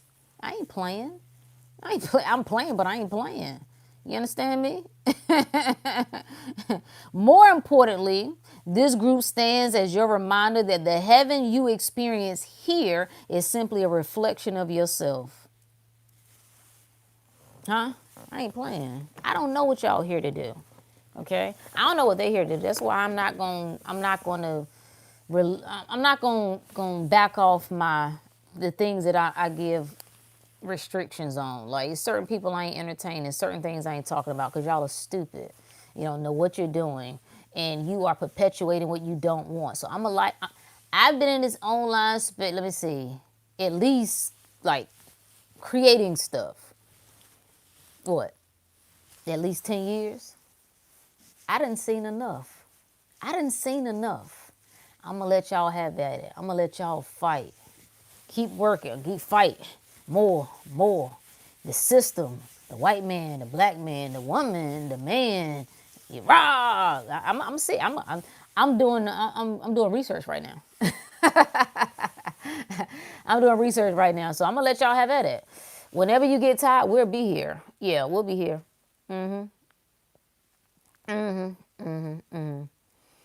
Hello from Walnut Creek, Ohio. Amish. Shout out to the Amish. The Amish got it. Everybody we talk junk about, yeah, the Amish. Everybody has opinions on how they get down and do whatever, but guess what? Seemed like they was on to something. It's something about creating this oasis, right? Getting into, I don't have time to be thinking about what I don't have. I don't. I'm so, see, that's what saturation is. You saturate your life with what you want. You ain't got time to be talking about the problems. What problems? I'm over here talking about how great life is in the midst of anything else. that appears to be showing itself. And I'm going to tell you right now, I have fought and I have said things. And then I have seen the things. And I have suffered. And I have been tired and angry and frustrated. I done went through all of the rounds and rounds. And guess what? I kept coming back to the truth. I know what the truth is. I know I'm Root the Great. I know I ain't nobody's sucker. I know I ain't never gonna settle. I ain't never gonna be stuck. There ain't no such thing. I don't care. Ain't no trap. If there was to be a trap, first of all, I had to be the one who set it. So there ain't no trap that I could not get out of, even if there was one. This the truth for me. I'm the one. Ain't too much for me. Ain't too much for me. No. Even I had to embrace that. I'm the woman for the job. Who else gonna do it other than me? Because they afraid. They second guessing whether the FBI watching them. Your stupid self. Your stupid self. That's what you feed. You feed the fear of the FBI. That's what they need. They need your fear. They need your consent. You make it real because you go looking for it. You make it real because you believe in it. You make it real because you keep telling it and keep talking it over and over again. Nah, but wait, I got to prove. Okay, la, la, la. Whatever you like. Whatever you like. You could tell a new story. That's my good word to you. Tell a new story, friend. Just start telling it. Like, go crazy on yourself. Just go say, I'm the greatest. I'm the greatest. I'm the most amazing. Whatever you see in somebody else that you admire, you say that's a reflection of me. I am that. That's my confirmation. I am that. How could I see it if I wasn't aware of it? If I become aware of somebody's glory, of somebody's power, of somebody's love, of somebody's whatever, how could I see it unless I was aware of it? So that confirms to me, that's me. Thank you. That was a suggestion. There was a possibility right there. Yes, thank you. I like that. I add that. Right. I say yes. Now, if it's something that I don't like or something I don't prefer, I just say no, thank you. You see how simple that is? What do I see and do I agree? When hardships come up, what do I see and do I agree? Do I agree that this is final? Do I agree that the doctor has the final say? It's one thing to say it. You can talk all this stuff all you want. You're going to have to live it. You're going to have to live it. You're going to have to put it into practice. You're going to have to become aware of what it is. See, speaking it is one thing, but when you're not aware of it, that's what the faith without works means. So a lot of people that got faith and they've been working hard trying to like make money. They still ain't been making none. They've been doing it for years. No, you got to work that sucker here. You have to be aware. Yes, that is true for me. No, I cannot be stuck. I cannot be in a struggle. When you tell yourself, I've been working at this for so long, just stop telling that story. Just stop telling yourself the story of how long you've been working on it, how long it's been a challenge for you. I've still been at this for so long. No, I'm the best at this. I'm amazing. I always get what I want. Life always works in my favor. I never tire singing the song of me. I never get tired of thinking in my favor. I never get tired of expecting things to go my way. I never get tired of all the deliciousness of life. I keep my attention on what I want and I continually see more and more and more of it. Your presence by itself should be proof of everything that you're saying. This has to be true just because I'm here. I recognize it and I see it and I accept it. So it's got to be true, no? Yes. It's got to be true. Yes. Yes. Wait, who is Haitian Love? Who is that? Is that Emmanuel? I'm gonna start switching the times up too. Yeah, I kind of like the midday check-in. You know what I'm saying? Cause sometimes I think we need to tap in midday. Like, yo, where you at? Where Where your mind at? Right? You don't need me, right? But I'll play the role. We can play together if you would like. You understand what I'm saying? Like everything is good. Everything is good. You're going to get whatever you need whenever you need it. If I offered you, if I say, come on live with me right now, I'm going to give you 30 seconds. Without hesitation, I need you to tell me about yourself. I need you to drop bar after bar after bar. I just need you to go boom, boom, boom. Could you do it? I'll give you $500 to go 30 seconds. I'll give you $1,000 to go 30 seconds, bar for bar. No hesitation. I'm the greatest. I get whatever I want. Life is continuously getting better for me.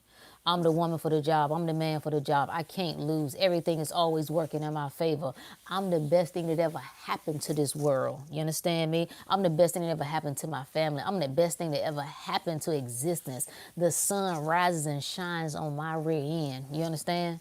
The birds come looking for me.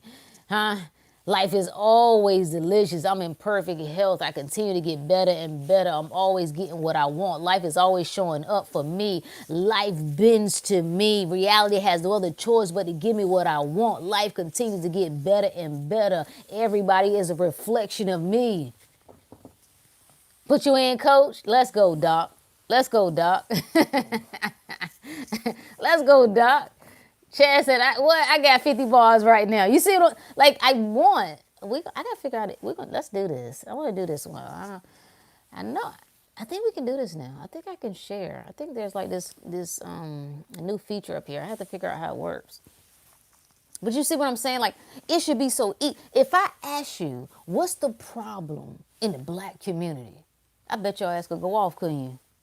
If I ask you, what's your problem in the dating world? What's wrong from the male's perspective? I bet you could go bar for bar with that. If I ask you, what's wrong with the black woman? Tell me, good brother. I bet you could go bar for bar with that.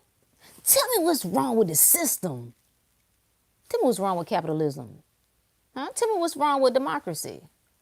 Tell me what's wrong with white supremacy. Another rampage, let's go. Yeah, we do for one. How is it that you are fluent in loser language, but you're not fluent in the language of you? That's a problem. We must fix that immediately. I needed to roll off your tongue. I need you to be so well versed in you that I'm gonna just tell you about who I am and what my life is. This reality belongs to me. The world bends to me. I hold no ill will to the world. The world holds no ill will to me. Reality must give me what I want. Money is always looking for me. I'm a millionaire. I'm abundant. I'm rich. I'm always tapped in, turned on. I could never lack anything. You just got to go. I need you to go with yourself. You got to, this is a practice of you. I'm giving you suggestions, but you got to take your time with yourself. You know how when you meet somebody, you be like, good God Almighty, I want to take my time with this one right here. Lord, have mercy. Claude, have mercy. Lord is my shepherd. He know what I want. I'm saying, this is what you got to do with yourself. Take your time with you. Like, girl, come here. Hey, bro, come here. Let me see. Let me see about you. Let me see. I want to, what you be like? And if it's not, if it's not sure, if you not sure, you ain't fertilizing. You're not fertilizing. You're not fertilizing. You got to drop it. You got to drop the seeds. And then once you drop the seeds, I need you to drop the fertilizer. I need you to keep coming, right? Speak power. See goodness. See greatness in yourself and then in everything around you. And you practice it until it comes natural. That's what our Monday good word was. Practice the practice until it's no longer practice. Stop asking, why I gotta take all this? I don't think I should have to do all this. I mean, you know what I'm saying? I mean, should I do 15 minutes? Should I do, what you talking about? Why are you, it's like when you tell somebody, you give somebody a workout regimen, right?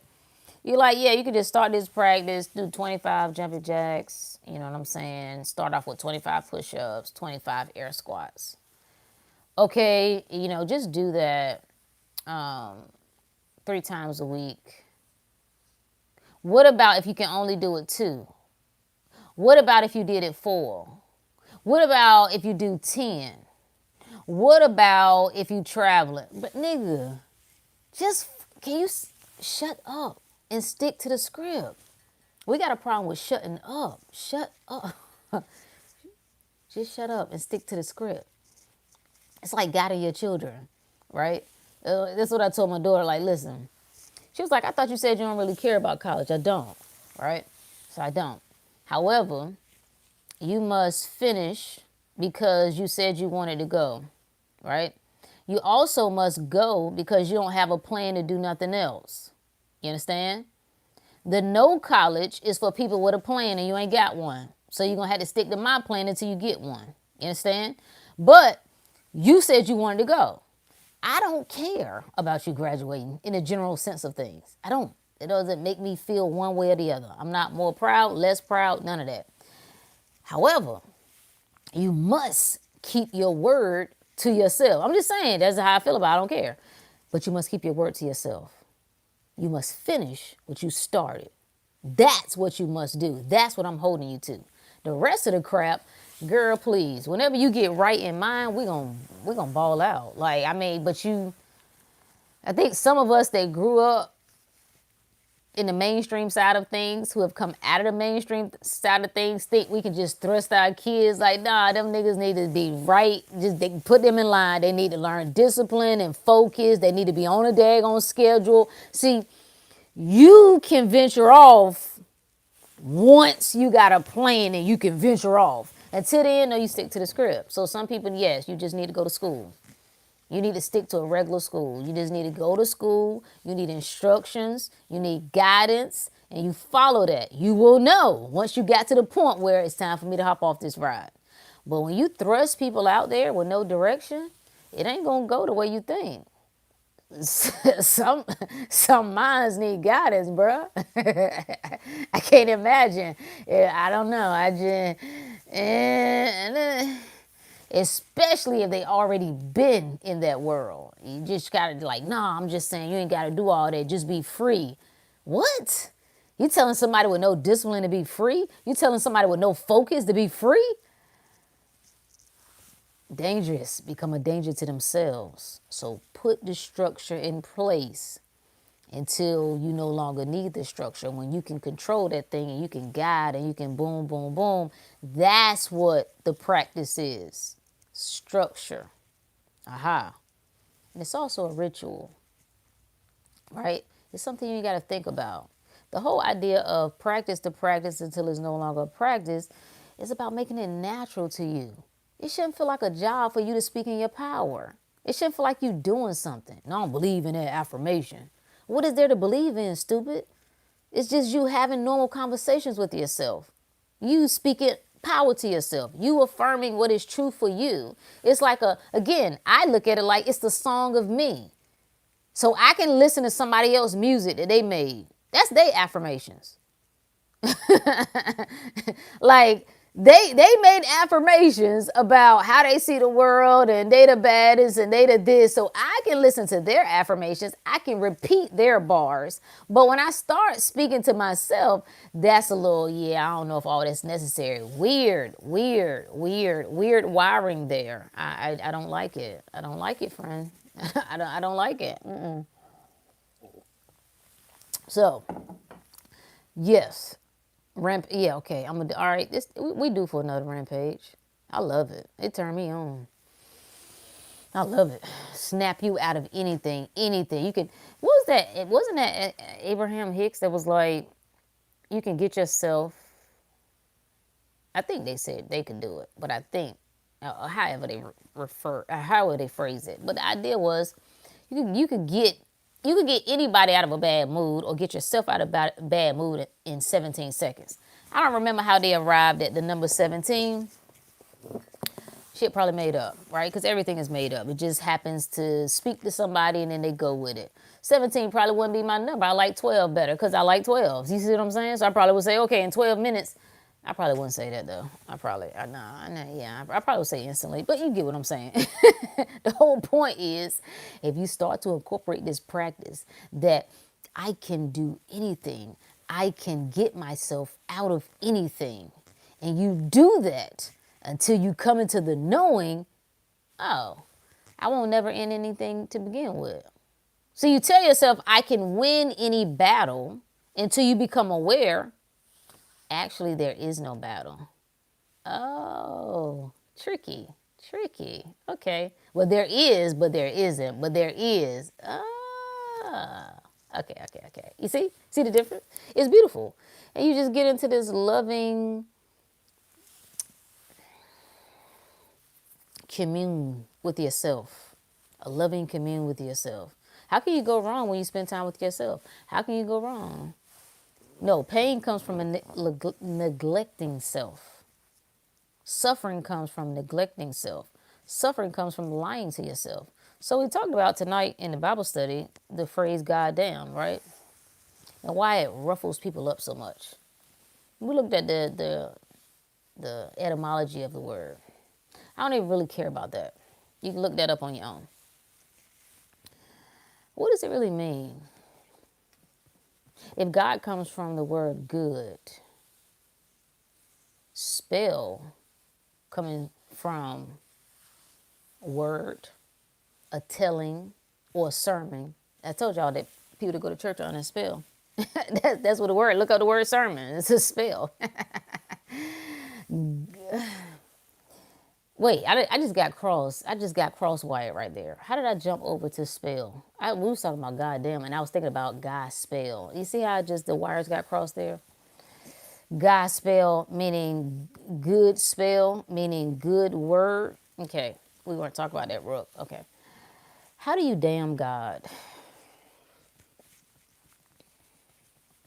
If you are God, how do you damn yourself? You speak against yourself. So you're not swearing against some outside God when you say God damn. That sounds very bad, don't it? It's like, ooh, don't say that. Ooh, don't say that. It's like it embedded into your ear. It's like your ear is like, ooh. No, you damn yourself. You damn God when you entertain the idea that you are late, that you are lacking something, that you are unloved, that you are incapable, that you are not powerful, that you are stuck, that you are broke, that you are fill in the blank. That's how you damn God with your own words, with your own mind. That's the only one that you should be considered. That's the only one you should be concerned about. The other word, you say whatever you want to say. Unless you find it taboo. And if you find it taboo, then it's taboo. Why is it taboo? Because you find it taboo. Because you define everything. You make it a bad word. Who told you that words were bad? Who told you that anything was bad? Who told you that symbols were bad? You know how crazy that is? Like if I come up here Friday, I should probably be back, and I have on a chain and I have on a necklace or a t-shirt that says 666. Are you going to be afraid? Are you going to think differently about me? Are you going to, like what comes up for you when you see that?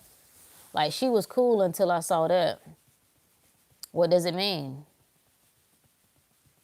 How could seeing numbers draw up fear in you? You would have to have gotten that from somewhere. Somebody have told you that meant something. It had a bad meaning. It had an evil meaning. It had a wicked meaning.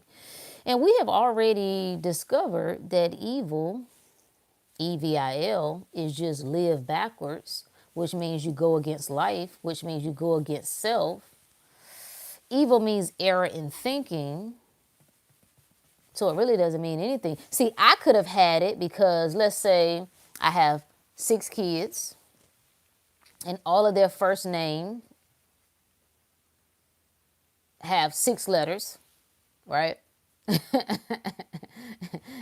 And their favorite number is 6. 666. It's my team of 666. It could mean that, but you don't know because you're scared of numbers. That's powerful. That all I got to do to scare you. If I was an asshole, I would probably. I told a group if I was an asshole, if I was like a celebrity, I would do it. I threw up all the signs. I threw all the signs, all of them to get the people going. I do it just because people stupid. Because you don't even know what you're looking at. Like, first you went from, I'm going to do a video on the difference between consciousness and enlightenment. Okay? First you went from not seeing the symbols. You couldn't even recognize them, right? Then you decided, now I recognize them, I'm going to be afraid of them. That's crazy. That is insane. What? You a sucker to signs? You a sucker to symbols, the pictures? You scared of pictures, nigga? Dang, that's crazy. You think you can threaten me and you scared of symbols? You think you can box with me and you scared of signal symbols? Never. You think you can dismantle the system when you scared of symbols? You weak. No. That's silly. And you got to go in the mirror with yourself with that. You got to go in the mirror. You have to say, where did I get this from? It's not a judgment thing. It's something you sit with yourself and say, this does make me a little anxious. I got a receipt one time. That's when I finally was like, why are you scared of numbers? When things started to come online, and it was like, get rid of that receipt. You a piece of paper, Rook? A piece of paper with numbers on it? Think about, why don't you get to the root of things? You can get to the original meaning of things, but even if you didn't do that, you can make anything mean whatever you want it to mean. Why would you take somebody else's fearful meaning of it? The same thing with sounds. That's what the church told me. The church told me those sounds that they be doing in yoga when they have like the when they play the little music, they have the little chiming bowl like this demonic. The sound is demonic, nigga. The vibration is demonic. What? That's crazy. Like, and when I first heard it, my body responded fearfully. Because it was ingrained in me. That's what I was aware of. Your nervous system is responding to what you are aware of. So when I was laid on that mat and that music came on, my eyes were like, and I immediately said to myself, it was so stupid. I was embarrassed that nobody knew what I was doing but me.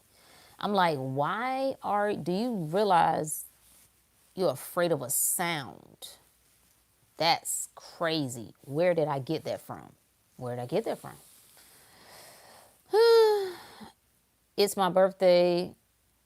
Ooh, 6/6/96. Ooh, hey Asia. People are like, and I just laugh it off. Yeah. What's 6 plus 6? 12. Plus 6. Is that 12? Plus 6? 18. What's 1 plus 8? 9. 9. That's the number. 9. Completion, enlightenment. The 144,000 that the Looney Tunes spiritual people think that they about to be the number they gonna be. See, it's the same church junk. You leave church and then you still, I'm gonna be in the number. I'm gonna be the chosen one in the 100. Count the numbers. 1 plus 4, 5 plus 4, 9. You come right back to 9. But it's whatever you say it is. See, it's a matter of interpretation. You see? You're afraid of yourself. I can't trust people that are afraid of themselves. I don't trust people. That's why I don't trust people. I started to pay attention when that became really popular online. Not online, but particularly on Twitter. The whole talk of demons. I started paying attention. Oh, these are demon people. Oh, these are people afraid of themselves. Can't trust you. Because anybody afraid of themselves can't see themselves. And anybody that can't see themselves, oh my goodness. Oh my goodness. Oh my goodness. I got to put you on that list. I just got to put you on that list. Yeah, I just make a little note. Can't trust you, dog. Okay, like you talking about some stuff you don't even know. Y'all listen to people like that. Like you listen to people who judge by appearances.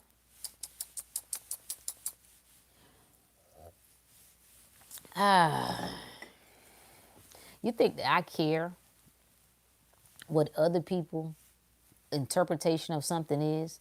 People who can't even see. We talked about a lot of good stuff earlier. Like you went over, you gonna tell me what the hieroglyphics mean. You can't even see. Why would I care your interpretation? You don't even know what you're looking at. Michelangelo said, why do you send fools to judge my work? You don't even know what you're looking at.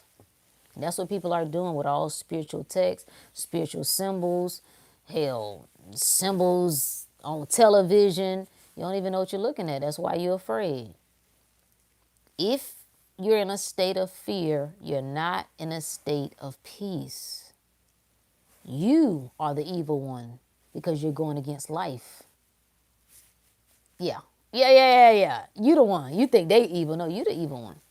You the one sinning because you don't know what you're looking at. And then you're afraid of it, which means you make fear your God. Ta-da. The thing that I have feared has come upon me. So you become aware of that. Mind makes a note. Nervous system makes a note. Now we go to work. We see to it that you're going to experience more confirmation of this fear. You'll get more confirmation.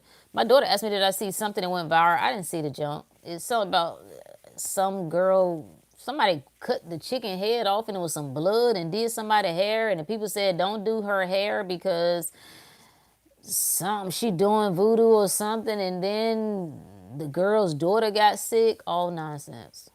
All nonsense that people believe in. This is storytelling. You have to come out of that world. You can believe in it if you want. It's all storytelling. You have to decide. I ain't gonna be no sucker. Again, we come back to that question that somebody asked me, what do you want? You need to ask yourself, what do you want? I am not gonna be no bitch on this planet. That's what I decided. You have to decide, is that what you want? I'm not gonna be afraid of other people's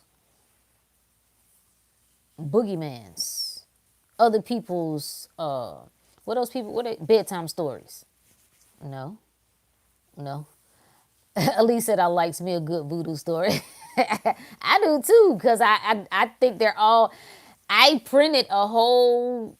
Remember we said I was going to go through that. I was going to start showing the parallels between like manifesting and power of the mind and these voodoo stories.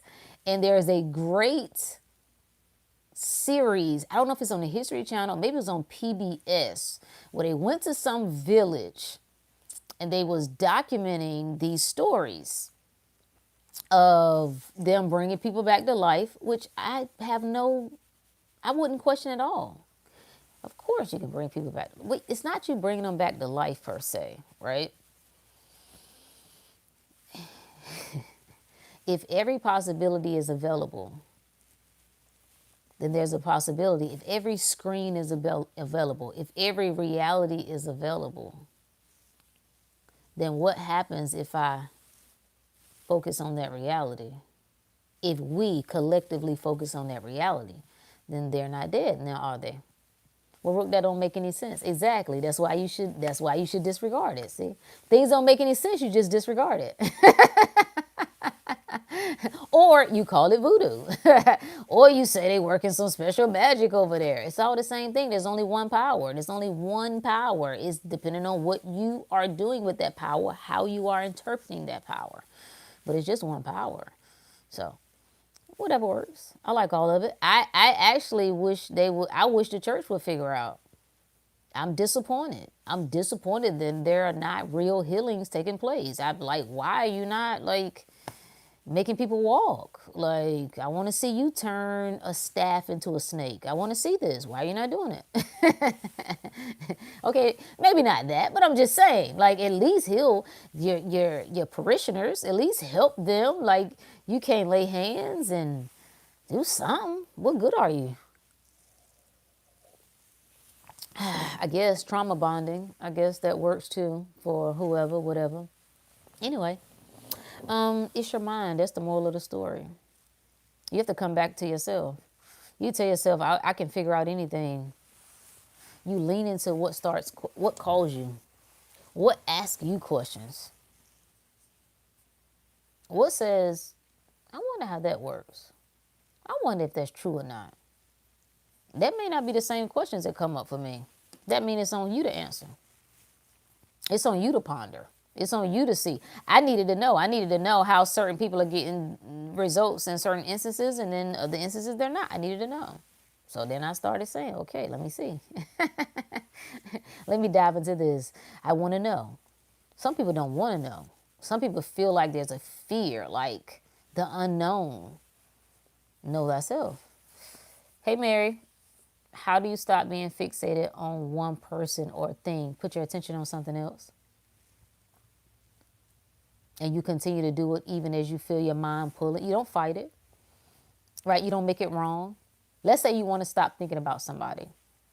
Even when you start thinking about them, don't fight it and don't make it wrong. Don't judge yourself. Damn it, I shouldn't be thinking about them. I want to stop thinking about them. That's fighting it. Whatever you fight, you keep alive. That's such a great segue into the past. You keep the past. The past needs you to keep it alive. So you start putting your attention on something else, right? Coming back to the present, because you have to think about thinking about someone else is you have to be somewhere else. So it's coming back here. And I promise you, you practice. You practice, you practice, you practice putting your attention on you. You practice putting your attention on what is that you enjoy. What feels good?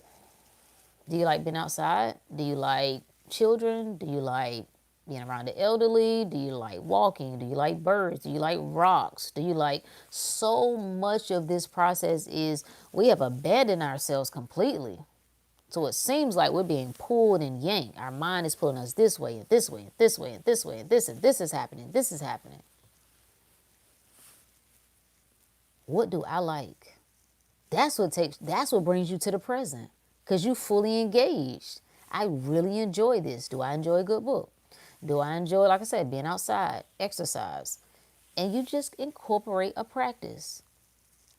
I like foundational things. Foundational things is I can't get it wrong. I come back to that. No matter what happens, I can't get it wrong. No matter what happened, I'm not going to be my judge. Okay? I'm not going to judge.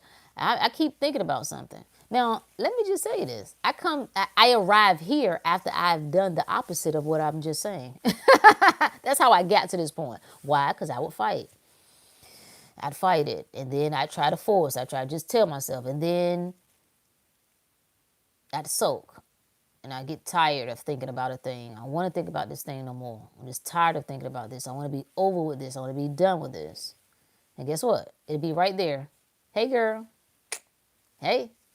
When I turn my attention, right? You stop validating it. That's what you're doing. It's like I'm no longer fighting you because you don't have power. You don't mean anything. The struggle becomes I have told myself that thinking about this thing a lot means this. I have told myself thinking about this person a lot is bad. And now when I do it, since I've given meaning to it, I hate it and I'm miserable. And so then I fight. And I fight. And then I judge myself. And then I fight even more. And I'm only constantly looping what I don't want. When I could just say, it's all right. I make everything right. If something comes to mind, that's fine. It's my reminder that I'm all that is. And as all that is, I get to witness and be aware of many things. So sometimes you want to stop talking to a person or stop thinking about a person or a thing for many different reasons. That doesn't matter what it is.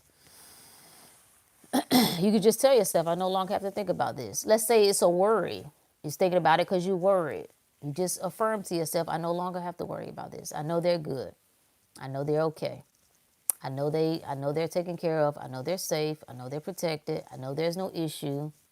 And then you put your attention on something else. And then you start thinking about them again. You come back to that.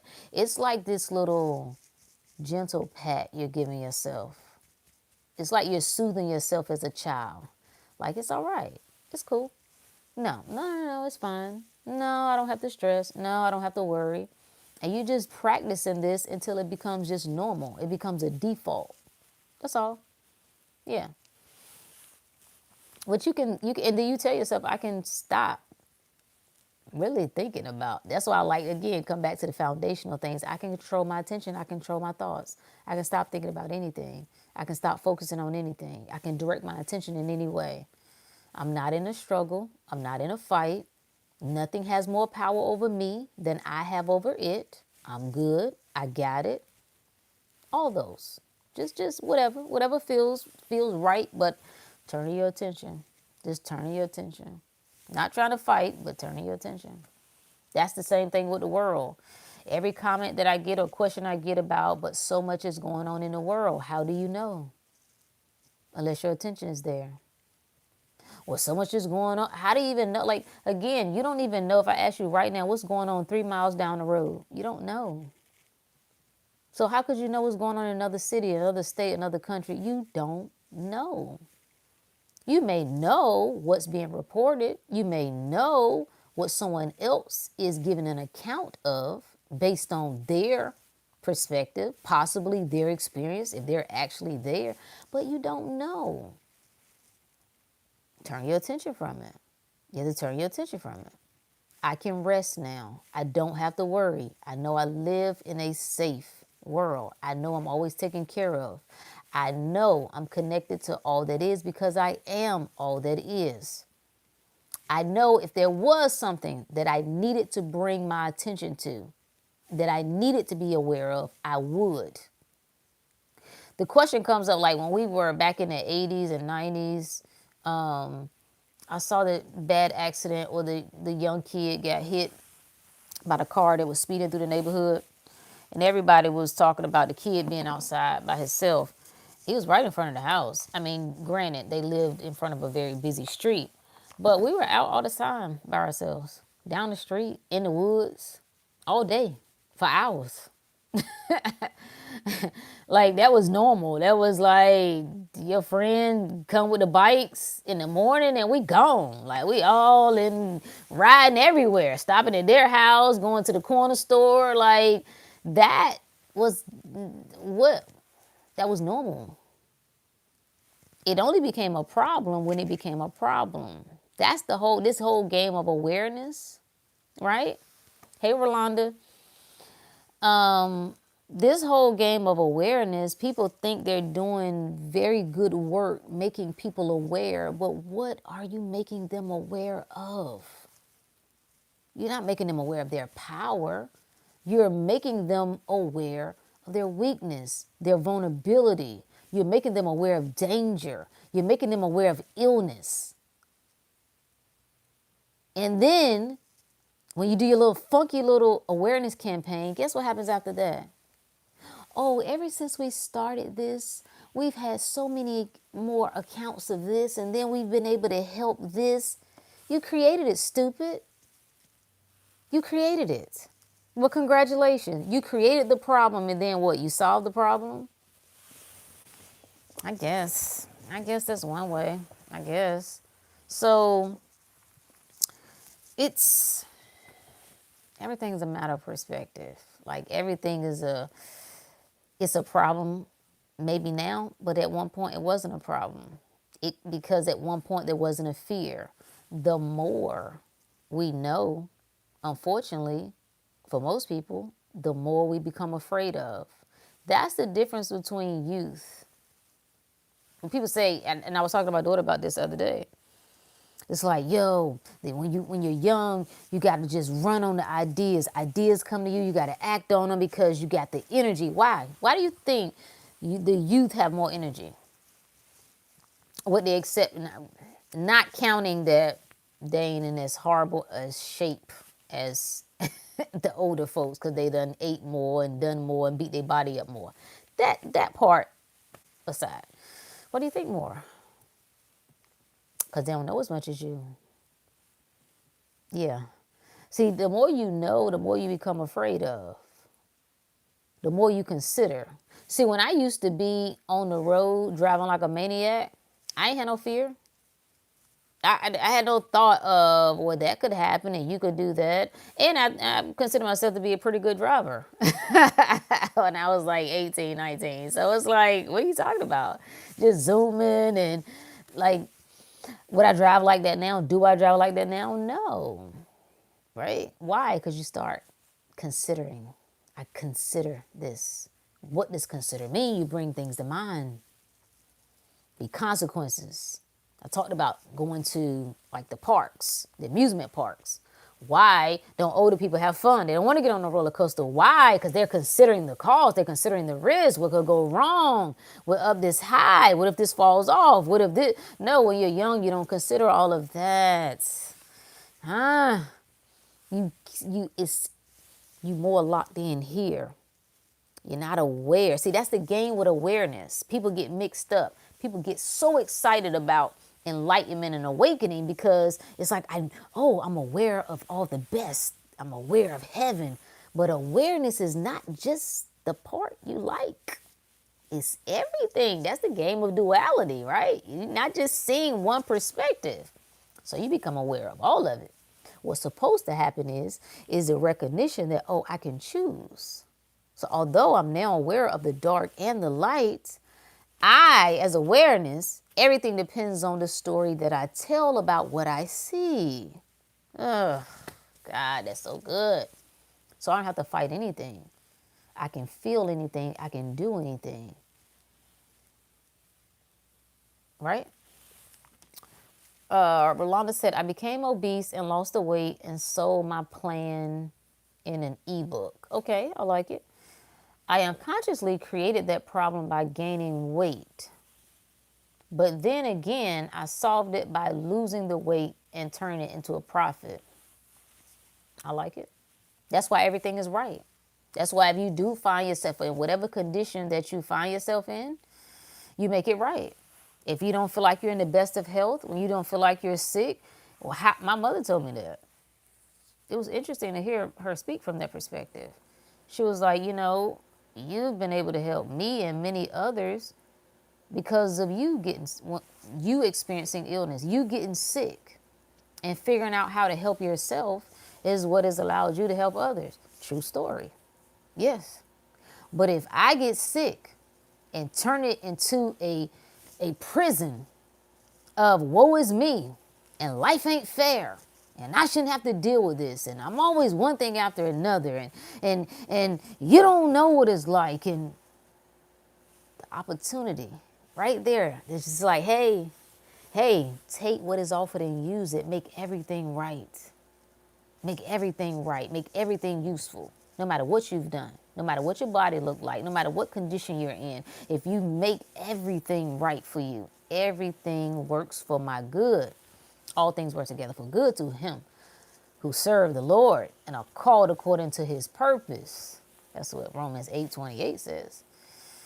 So all things have to work together for my good, no matter how it looks. The mind comes in and say, what are you talking about? This is bad. Don't you see yourself? You're getting worse. Don't you see everybody else enjoying? You look at you, you can't even eat anything. This isn't fair. That's the mind. The mind is saying this is wrong. You got to guide it. It's you. Got to inspire yourself. You being in spirit. I say no. That's what divine inspiration really is anyway. That's Christ consciousness. That's Christ awakening within you anyway. It's the moment that gives you a pause. The moment it says, maybe I ain't stuck. Maybe I ain't got to be poor like everybody in my family. Maybe somebody can love me even if I have 3 children. Even if I have different baby mamas or baby daddies or whatever the situation is. I never let somebody tell me, I don't care. In my reality, you gonna tell me when I'm no longer valuable? Get out of here, nigga. Like, I blame the y'alls for that. You allow other people to say, I know what they mean in the general scheme of things, but I don't care. Nobody's gonna tell me. You must be clear on who you are, and the world responds to you. Always. It has no other choice. You the center of your universe. The world is constantly asking you, what do you want from us? What do you want to see? What is true for you? Huh? What is it? Okay. You're pitiful. You're unloved. You're not worthy. Okay. You're rich. You're lucky. You always get what you want. Okay. Whatever you like. Whatever you like. And we see examples of this all the time. And that's why we see examples, because we need to see examples sometimes. Sometimes. But no, I would not let the world define me. I would not let, it really ain't the world anyway. The world just reflecting you. You got to clear that clutter out. You just got to clear it out. You just really have to say, this is what it's going to be for me. I don't care what it looks like. I don't care what it looks like. In the midst of tears, you must say what it is in the midst of tears. In the midst, lick them right when they come down your cheek. Okay? This is my power. This is what makes me better. Okay? This is a gift to me. The more I feel, the more I'm reminded I'm alive. I will not demonize anything that reminds me I'm alive. And this pain that I'm feeling right now, these tears that are coming down right now, this frustration that I'm feeling right now are all signals that I'm alive. I'm in here, baby. I'm in here. Thank you, thank you, thank you, thank you. It's me. It's got to be me. And there's something in it for me. I never leave me. I never leave you or forsake you. That's you talking to you. I never leave or forsake you. Okay. What do I want to gain from this? Then you come to any conclusion. Oh, this was teaching me that. This was teaching me that. It can mean anything. Or you could say it means nothing. It's just a thing. It's like, oh, why did that ant walk by me right now? No reason, don't mean anything. Somebody could tell you, no, actually, if an ant comes in front of you while it's sunny outside, it's a sign that money is on the way. If you accepted that, then that's what it is.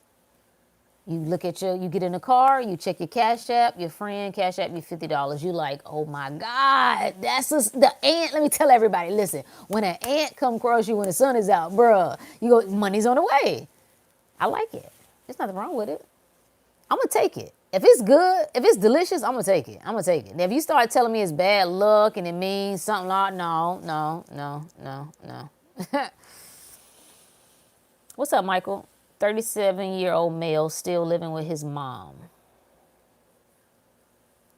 Mom, my homie, but I am ready to leave.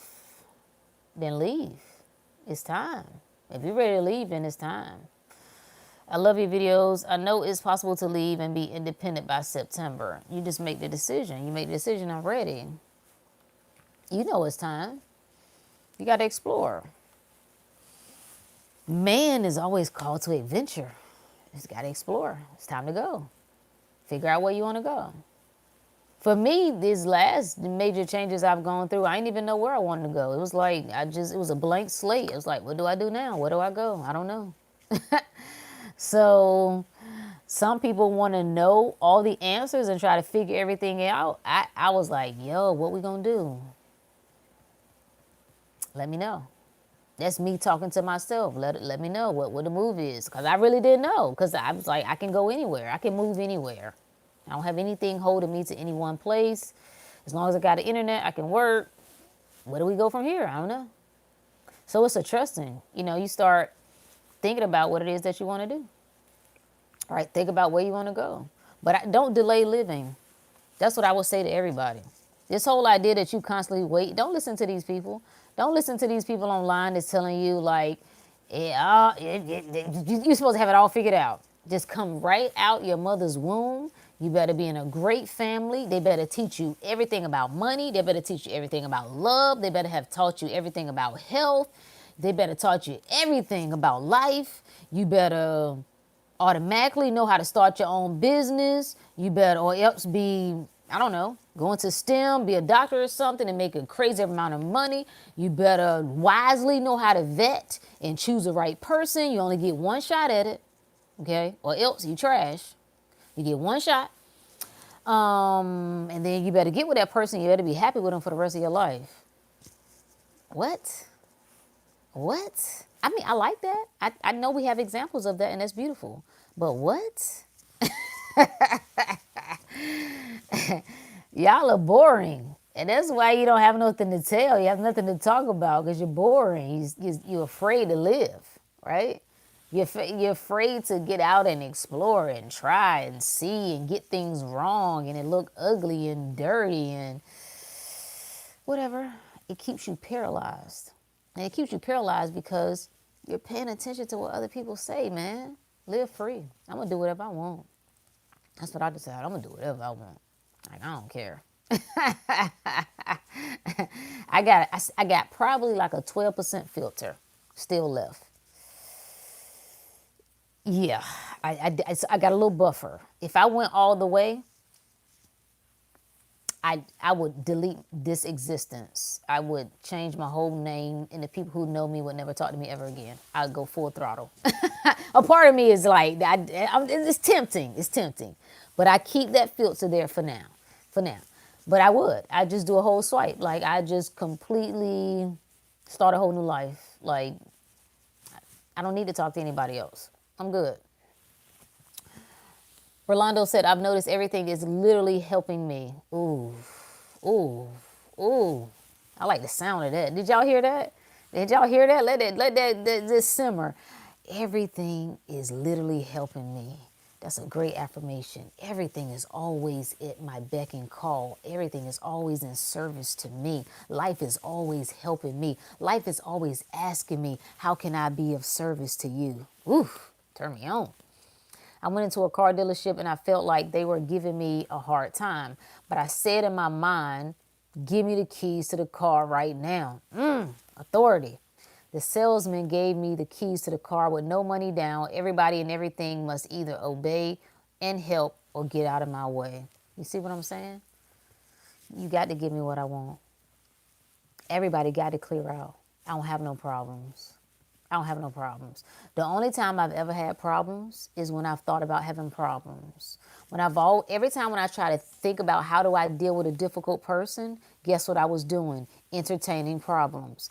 I could have just entertained that I don't have a problem with this person. This person isn't difficult. This person must fall in line with me because this person is me. They don't have an option. That's delicious, ain't it? Like this is my world, Jack. You in my reality, Jack. You got to show up. You got to show me what I want to see. You must come into agreement with me. You must. You must. It's like going outside. The sun is like, you gonna get these rays. You can do whatever you want. The sun said the clouds can come through, but these rays still, what? You still getting these UV rays. Now what? Huh? I love that. You see, it's these type of things that I'm talking about. Everybody want to go to, and I like all the stories, right? It's like, yeah, I just want to have like $1 million. Yes, I think everybody should have $1 million. Why not? Why not? Jim Rohn says you should become a millionaire just because of what it will make of you in the process. Yes, I like it, right? But it's the day-to-day. I like meeting friendly people. I'm somewhere and people just always want to help. Ma'am, do you need some help?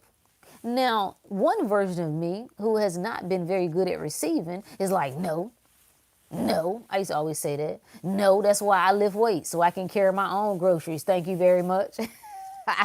Calm down, angry lady. Lady, calm down. Now, yes, thank you. Thank you. Yes, you may. I appreciate it. See? Why? Because me and life is in this dance together. And then even if I happen,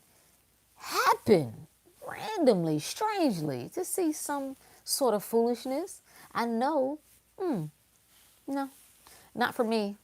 No, thank you. See? It's so easy. You tell yourself it's easy. I love that. Be like the sun. You're going to get the rays like it or not. Yeah, you're going to get these rays. It's like love. Like, you're going to get this love, baby. You can't stop this. Who can stop love? Who can stop love, guys? Nobody can stop love. You can't. It's undeniable. You have to see yourself like that. I'm undeniable. That I'm not going to no job interview hoping they're going to give me a job. Nigga, they need me. They hoping I'm going to say yes. What you talking about, right? It's their pleasure for me to be here. It's not the other way around. It's a shifting in how you see life.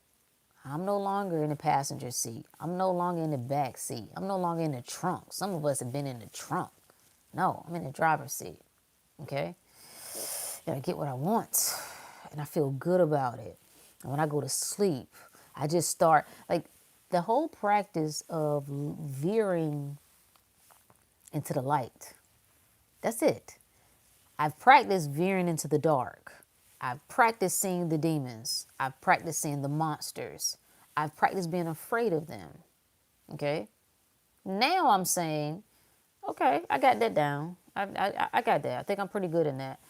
I want to see what I want to see what it'd be like if I venture into to love and laughter and peace and harmony, right? What that be like? I don't. Yeah, let me try that out for a little bit. That everything is good. That no matter what.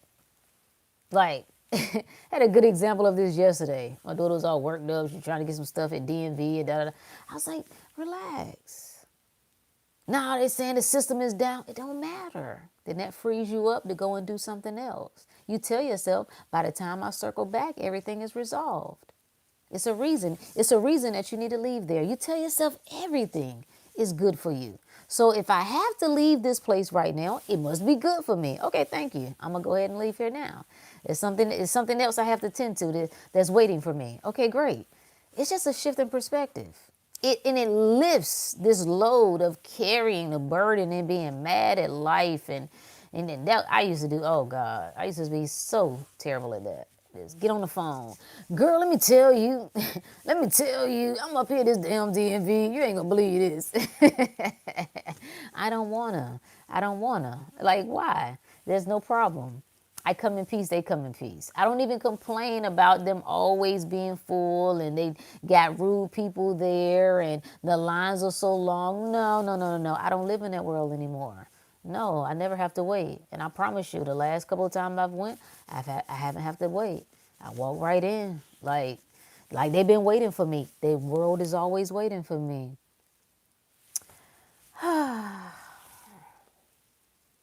Haitian Love said, most people aren't living their lives, they're just waiting. I spent a long time hesitating. It's so paralyzing. I spent a long time hesitating. I got to shout out. When I do, I'm going to do another video. I want to shout some folks out.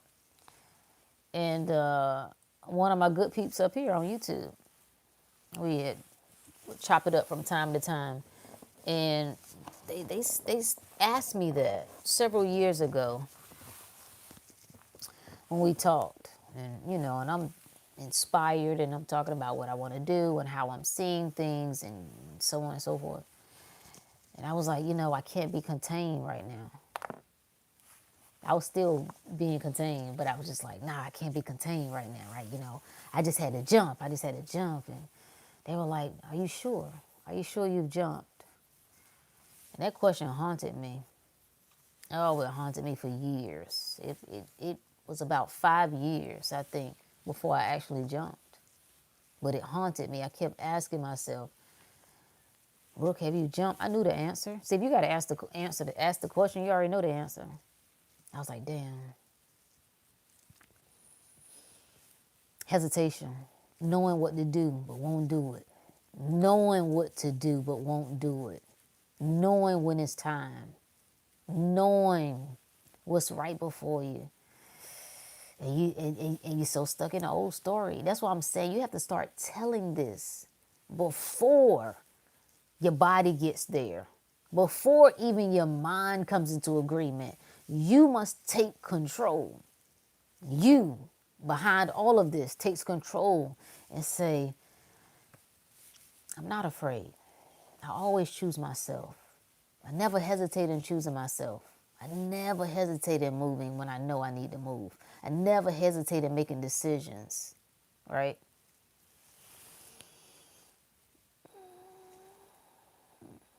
Hey, goddess. Miss you too, my friend. Yes, yes, yes. Yeah. So you see what I'm saying? So the hesitation, I think, is the worst. I think because that's what suffering is. I'm in one spot. That's how I died, staying in one spot. Trying to ignore, trying to reframe. Whenever I say when you see a thing that you don't prefer, don't fight or give it power, I'm not saying try to like a reality you don't like. I ain't never saying that.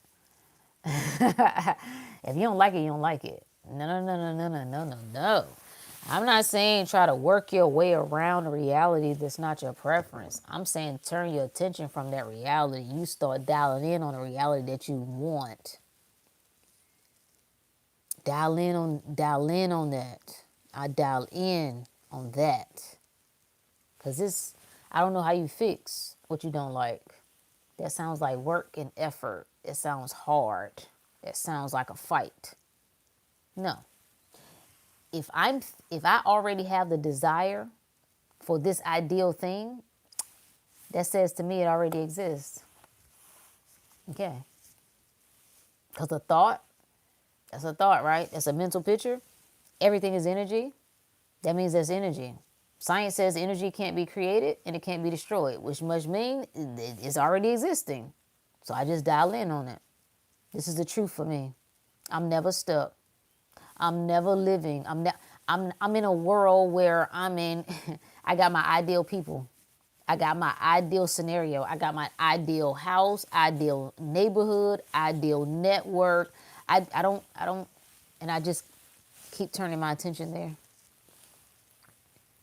Exactly. Keep questioning ourselves when you already know the answer is outrageously insane. And I did it.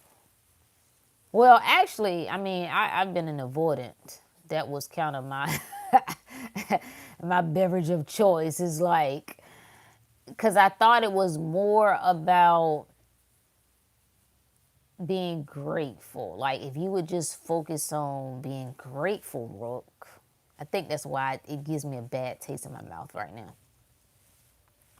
If you would just focus on, your mind ain't right, Rook. You know what I'm saying? Just focus on enduring. You can endure anything. You can fight. Like, you're not here to be happy. That's what I told myself. So guess what? I wasn't. You see how that worked? If you, what? No, what? I wish I would say some silly mess like that. No, I'm here for all the happiness, all the joy, all the bliss, all the glory, all the love. I need the giggles. Yeah, I'm not going to be happy, then what am I going to be? Unhappy? What the heck? No, I'm not going to choose that. But that's where I was. That's why I'm saying an interruption. Don't underestimate the power of a new idea, of a new possibility. That has to be interrupted. There was a pattern I had going. It was a story. I was locked in. I was loyal to that thing. You understand me? I was loyal to a T. This is what it is. People need to grow up. Life is not just fun and games. People need to get serious. It's not about being happy. It's not even about love. You just need to do what you need to do. And all this hard, cold, brittle. Ugh. Ugh. No wonder I was sick. No wonder I was drained. No wonder I was uninspired. No wonder I had goals, but I just couldn't sit down to do anything. Nothing was coming together. I was working on a lot of stuff, but I wasn't moving the needle. Funny how that works. Maybe that's the answer. Maybe that's the answer you're looking for. That the heart of the thing, the heartbeat of the thing is missing. That you're working on a lot of projects, that you think you have goals and aspirations and you want to manifest things, but you ain't, the heart of it is missing. That's you. That's love. That's intention. Right? This is what's right for me. This is what's true for me. Yes, this speaks to me. I come into agreement with this. This is not true for me anymore. I'm sorry. I somewhat feel sorry for people who don't get the chance to grow. It's like you stuck. You don't get to change your mind. You made a decision at 19 and you got to stick with it. You made a decision at 25 and you stuck. Oh well, to your death. I guess. I'd burn it all down myself, but I'm a fire starter, so that's just me. Haitian Love said, I became a nurse at 23. It was the safest choice. At 28, I realized I'm not happy. I don't feel complete. I'm not satisfied. And it's because I've been playing it safe. This isn't the reality I want. See, I get the right to change my mind. I would tell myself that. I felt guilty about changing my mind. I felt guilty with not wanting to play certain roles anymore. I had to start telling myself, I get the right to change my mind. This is my life. Rook, this is your life. You get the right to change your mind. You get the right to say, I'm sorry. I thought this is what I want. And maybe at one point I did, but I don't anymore. I'm sorry I cannot be here for you in this way. I'm sorry I don't have no more to give to you. Okay? I don't. No, mama, sorry, I love you. I'm not coming. I have nothing. I don't want to. I don't like those people. You understand? I just I don't. So I struggled tremendously with choosing myself, and that's insane. That's really, really, really, really insane. But I did. I struggled. I struggled with choosing. I kept saying, "Why won't you? Well, why? What happened? Well, you found that it's more glory in choosing other people over yourself. You've made them the priority, and you are sitting here dying. Are you gonna do this for the rest of your life? Are you gonna let other people run your life? Are you gonna be just a talker, Rook? Huh? Because you've done it in some areas. Some areas you've taken control, but in others that really matter to you, you haven't. I was always told you think life is a game, and guess what? It is, and I'm winning it one way or another. Yeah, life is a game. The only time life isn't fun as a game is when you're playing somebody else's game. Life is very fun when you're playing your own game. Why aren't you playing your own game? You should be playing your own game. No. You got to play your own game. This is my game. Of course I'm going to win in my own game. What else would I do, friend? Yeah. Life is a game, and it's delicious. And I'm not listening to any of those other stories. I want cold turkey. I'm a cold turkey type person. I'm not a play with it. I'm a deaden it. Diet, done. Fitness, when I lock in, it's done. It ain't no, well, I'm just trying to sit. No, I'm all in. I'm an all in type of lady. So when I ride with people, I ride hard. God knows I do. I give it everything I got. I don't like the, if we're going to, let's, all right, I'm in. But when I finally say I'm done, when I'm finally done, that's why I don't have regrets, because I know I gave it everything. People usually have regrets when it's like, maybe I should have, maybe I didn't, maybe if I don't have none of those because I know I gave it. And now I'm done. And once I'm done, Rook done. I'm done. No, we're not running it back. That's nothing to run back, actually, because that person no longer exists. So whoever was doing all of that, whatever I was doing, that person no longer exists. So anyway, that's our good word. Your past. Your past needs you to stay alive. Every story of trauma, every story of pain needs you to stay alive. Every fear story needs you to stay alive. It needs your belief. That's how this game works. Every God needs your belief to stay alive. Every devil needs your belief. Every evil needs your belief to stay alive. You have to decide whether or not the tendency to be driven by impulse, the flesh, what it looks like, your senses, if you're going to let that be the driver. Because it's going to be very convincing. You know this. The stories that we've been told, what we witnessed, when you start looking at the world, it's like, how you going to turn from that? You're a sellout. How you not going to care about that? How you not going to talk about that? How you not going to whatever? And you have to decide. You're the only one who can do it. You have to decide. See, once you know the truth, it's not a hard decision. It's not. When you don't, you say, I don't know, how would that make me look? Am I losing myself? Am I selling now? I could never ask those questions when I know who I am. You never ask yourself the question of, am I a sellout? Do you think you're a sellout? Then you never ask that question. Does it mean I'm not compassionate, don't care about people? Do you think that about yourself? Then it couldn't mean that. Yeah. But turning from that world I'm not telling their stories. I'm not telling their war stories. I'm not telling their health stories. I'm not telling their relationship stories. I'm not telling their whatever other the junk they be talking about. If I happen to do anything, maybe down the line, I might get bored and entertain it for fun. But outside of that, I'm not telling those stories. I have no recollection of what it is that y'all are talking about. I don't know that life of struggle. I don't know that. Like, I need you to know that in the midst of what could look like struggle, you must say this. You must say this. You must say this. I don't know nothing about that.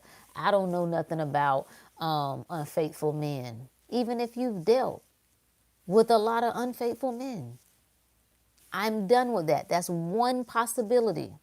That's one reality. That's one potential. But anytime I see one side of the coin, what do I know by default? The other side also exists. I don't know nothing about it. I don't know nothing about the gold digging women that y'all getting who don't really care about y'all and taking advantage of y'all and took all your money. I don't know nothing about that. Because as long as I'm in heart, guess what? I'm going to meet people in heart. So if you ain't meeting people in heart, guess what that means? Yeah, yeah, yeah. It's you. That's my word to you. This is my gift to you. Consider something else. Entertain something else. Consider something else. That's the word. Consider something else. And leave the rest behind and change your entire life. Just deaden the world that you don't want to live anymore. Deaden it. Deaden that reality. Deaden that story. But just don't tell it no more. And see what happens. I look forward to hearing your wonderful reports of what you experience after you do that. Because what I know is you can't listen to me and not get what you want. You understand me? Because that's the assumption I got. I'm the best and I attract the best. Huh? I think in my favor, so you think in your favor. I get what I want, so you get what you want. I see my power, you see your power. That's just how this game works. That's my offering, okay? All right, y'all. Have a good one. Peace.